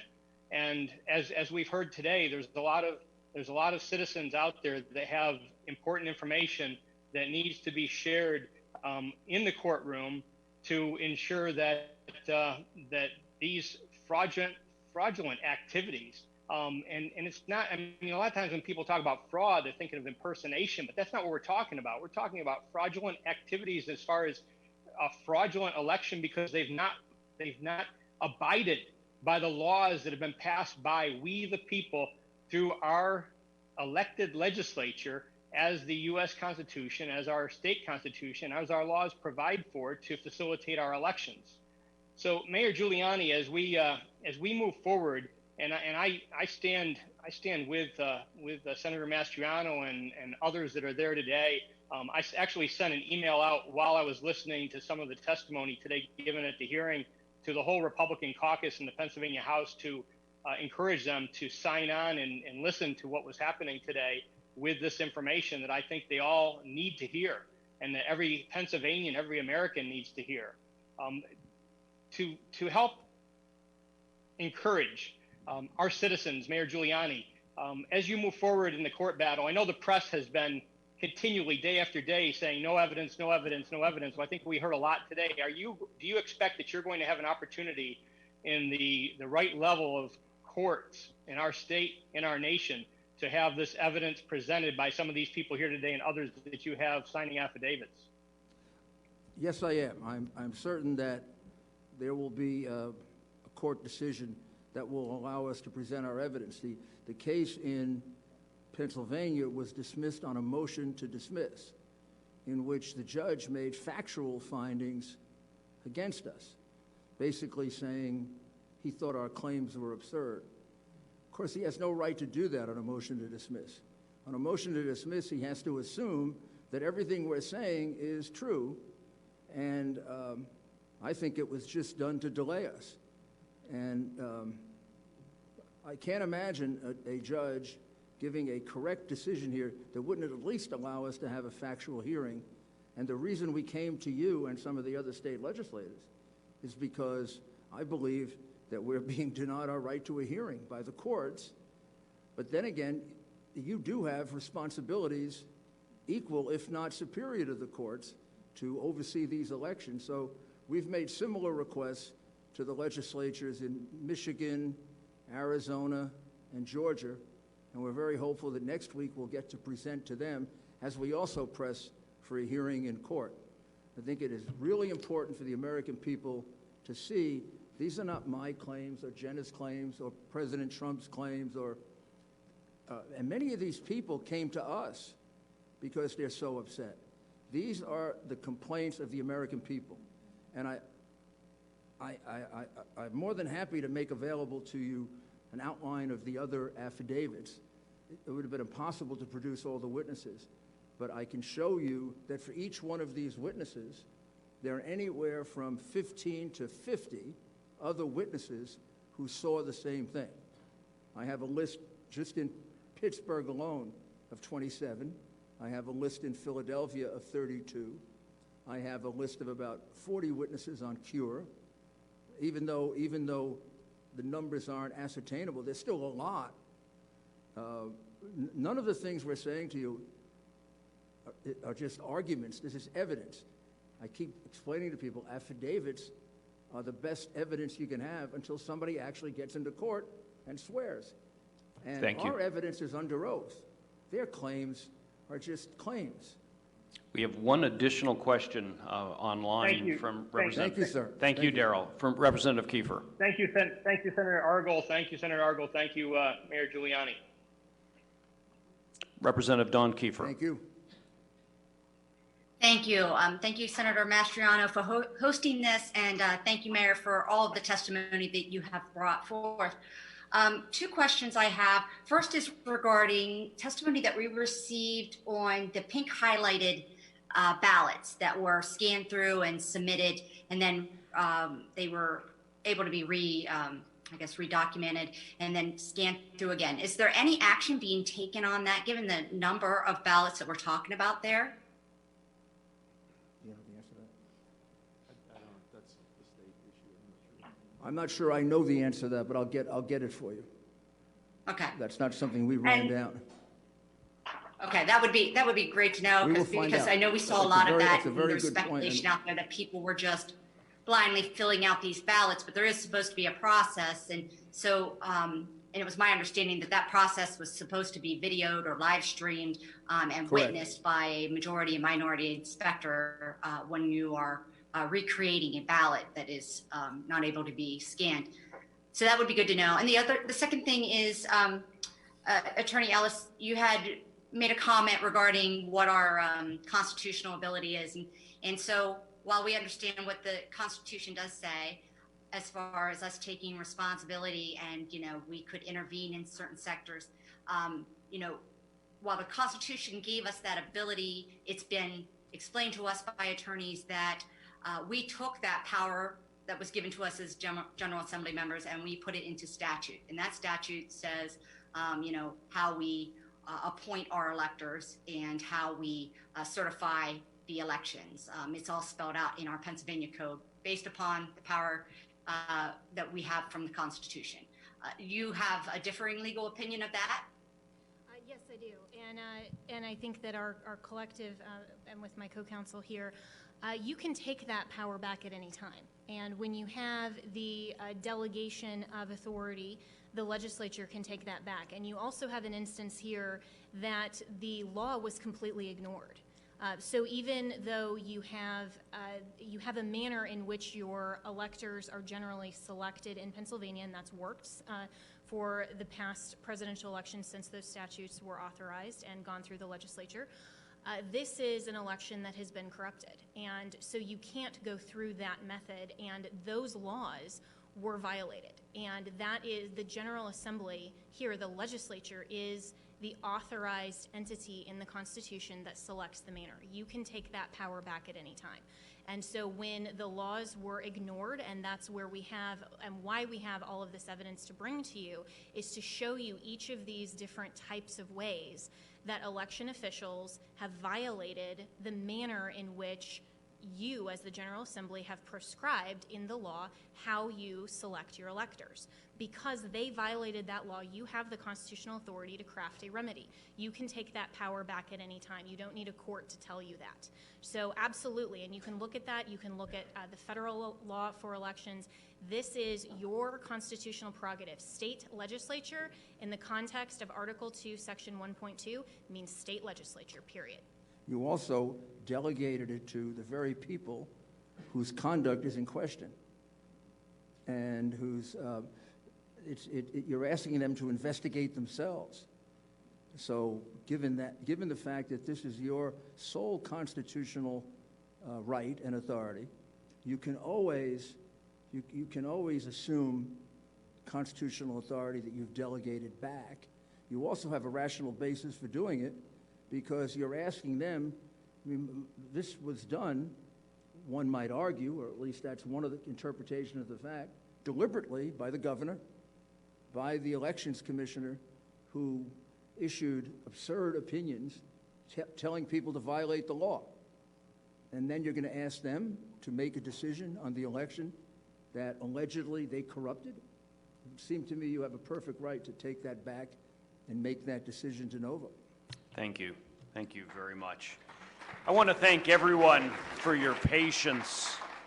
The public, our many witnesses, our senators and representatives. As you've seen today, this COVID pandemic has made holding a public hearing a little bit more challenging than usual, but we have still received an enormous amount of information today, information that we will share with every one of our members. There is no doubt in my mind that we will pass legislation in the House and the Senate based on what we have learned today. I also want to thank Senator Mastriano. Doug and his staff have been enormously helpful today. It really goes without saying, we would not be here without Doug Mastriano, and so I'm going to give him the last word, because I know even if I didn't, he'll take it anyway. And he deserves to have it. Doug. I love you, Senator Argel. Thank you for being willing to use your committee to do this hearing. So we pulled the trigger yesterday morning around 9 a.m., and look what happened here. And as Jesus said, you shall know the truth, and the truth shall set you free. Guess what? Guess what? The truth's out there. Media, you should have found these witnesses. You need to do your job. Now you see them out here. Do your job. You're essential to this republic, and without you doing your job, instead of being partisan hacks, this republic can't stand. So now you got some information, you got some witnesses with courage. These people are heroes to me. As a retired Army colonel, I look at them and I say, you guys are outstanding. Thanks for being willing to step up. Because I am cognizant that the so-called tolerant people on the left will not show much love or tolerance to people they disagree with. And so thank you for standing, because you're warriors, being able to stand for and save this republic. So thank you for going forward here. I mean, indeed, I started this off quoting from John Adams. We are in Adams County. You know, facts are stubborn things. There's a lot of hard facts out there, and guess what? As history and change in 1863 in Gettysburg, back then, it's July 1st, 2nd, and 3rd. So on this day, history is changing for our country and state, back at Gettysburg once again.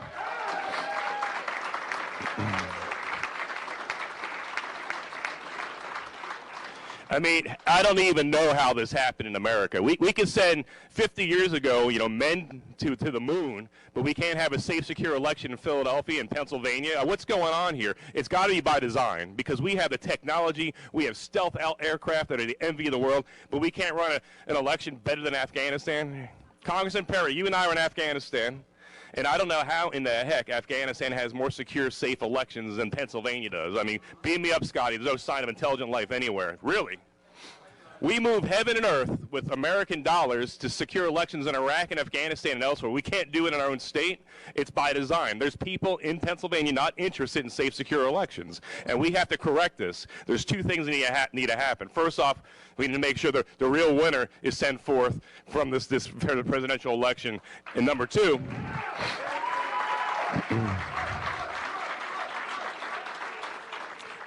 we need to fix this. This doesn't happen ever again.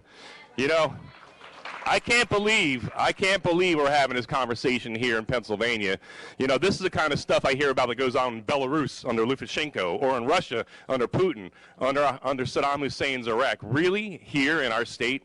I mean, this is disgusting to me. You know, I watched when I was doing strategy in Russia, you know, Putin's people stuffing ballot boxes, the same thing that happened in Pennsylvania. When I saw that 15, 20 years ago, I was like, well, thank God we're not like that. What happened? What happened? We're not going to let it stand.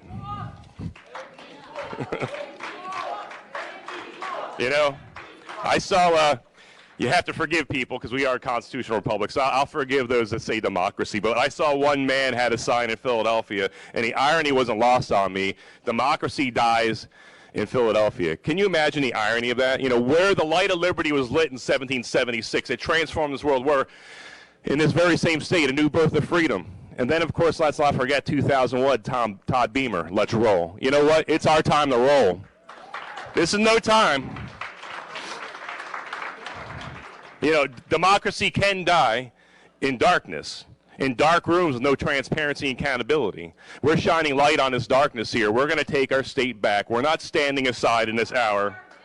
You know, as Representative Metcalf rightly said, in 1994, there was so much shenanigans and cheating in the Marks versus Stinson case that a federal district judge threw out the election results, took a senator out of Harrisburg, state senator, and put the Republican in because the election results were so corrupted. So we do have a precedent here, federal courts, and I hope you take a hard look at that here. Has our election results in Pennsylvania at the presidential and other levels been so corrupted that the results have to be thrown out? That's going to be a case you're going to have to make before the Supreme Court there, but it sure sounds like something stinks in Denmark or in Philadelphia. I don't know. You know, one vote, one person, one legal vote per person, and any cheating goes in there disenfranchises an American. And I can't believe this is happening here, and we're not going to let it stand. I don't know why it's so hard. You know, I know it's hard because this has been going on here for a lot longer than we imagine. But in Galatians 6:9, we're told by St. Paul, grow not weary doing good, because in due time you'll reap your harvest. We're going to reap our harvest.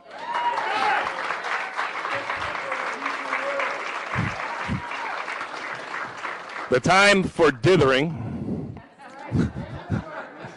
dithering and deliberation is over. It's time for decisive action.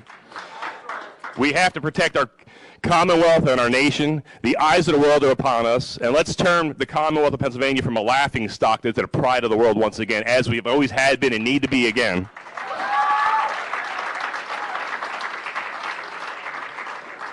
This is our day, this is our hour, this is our time.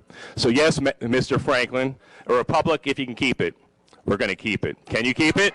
Can you? Will you? We're going to keep the republic. Thank you, and God bless you.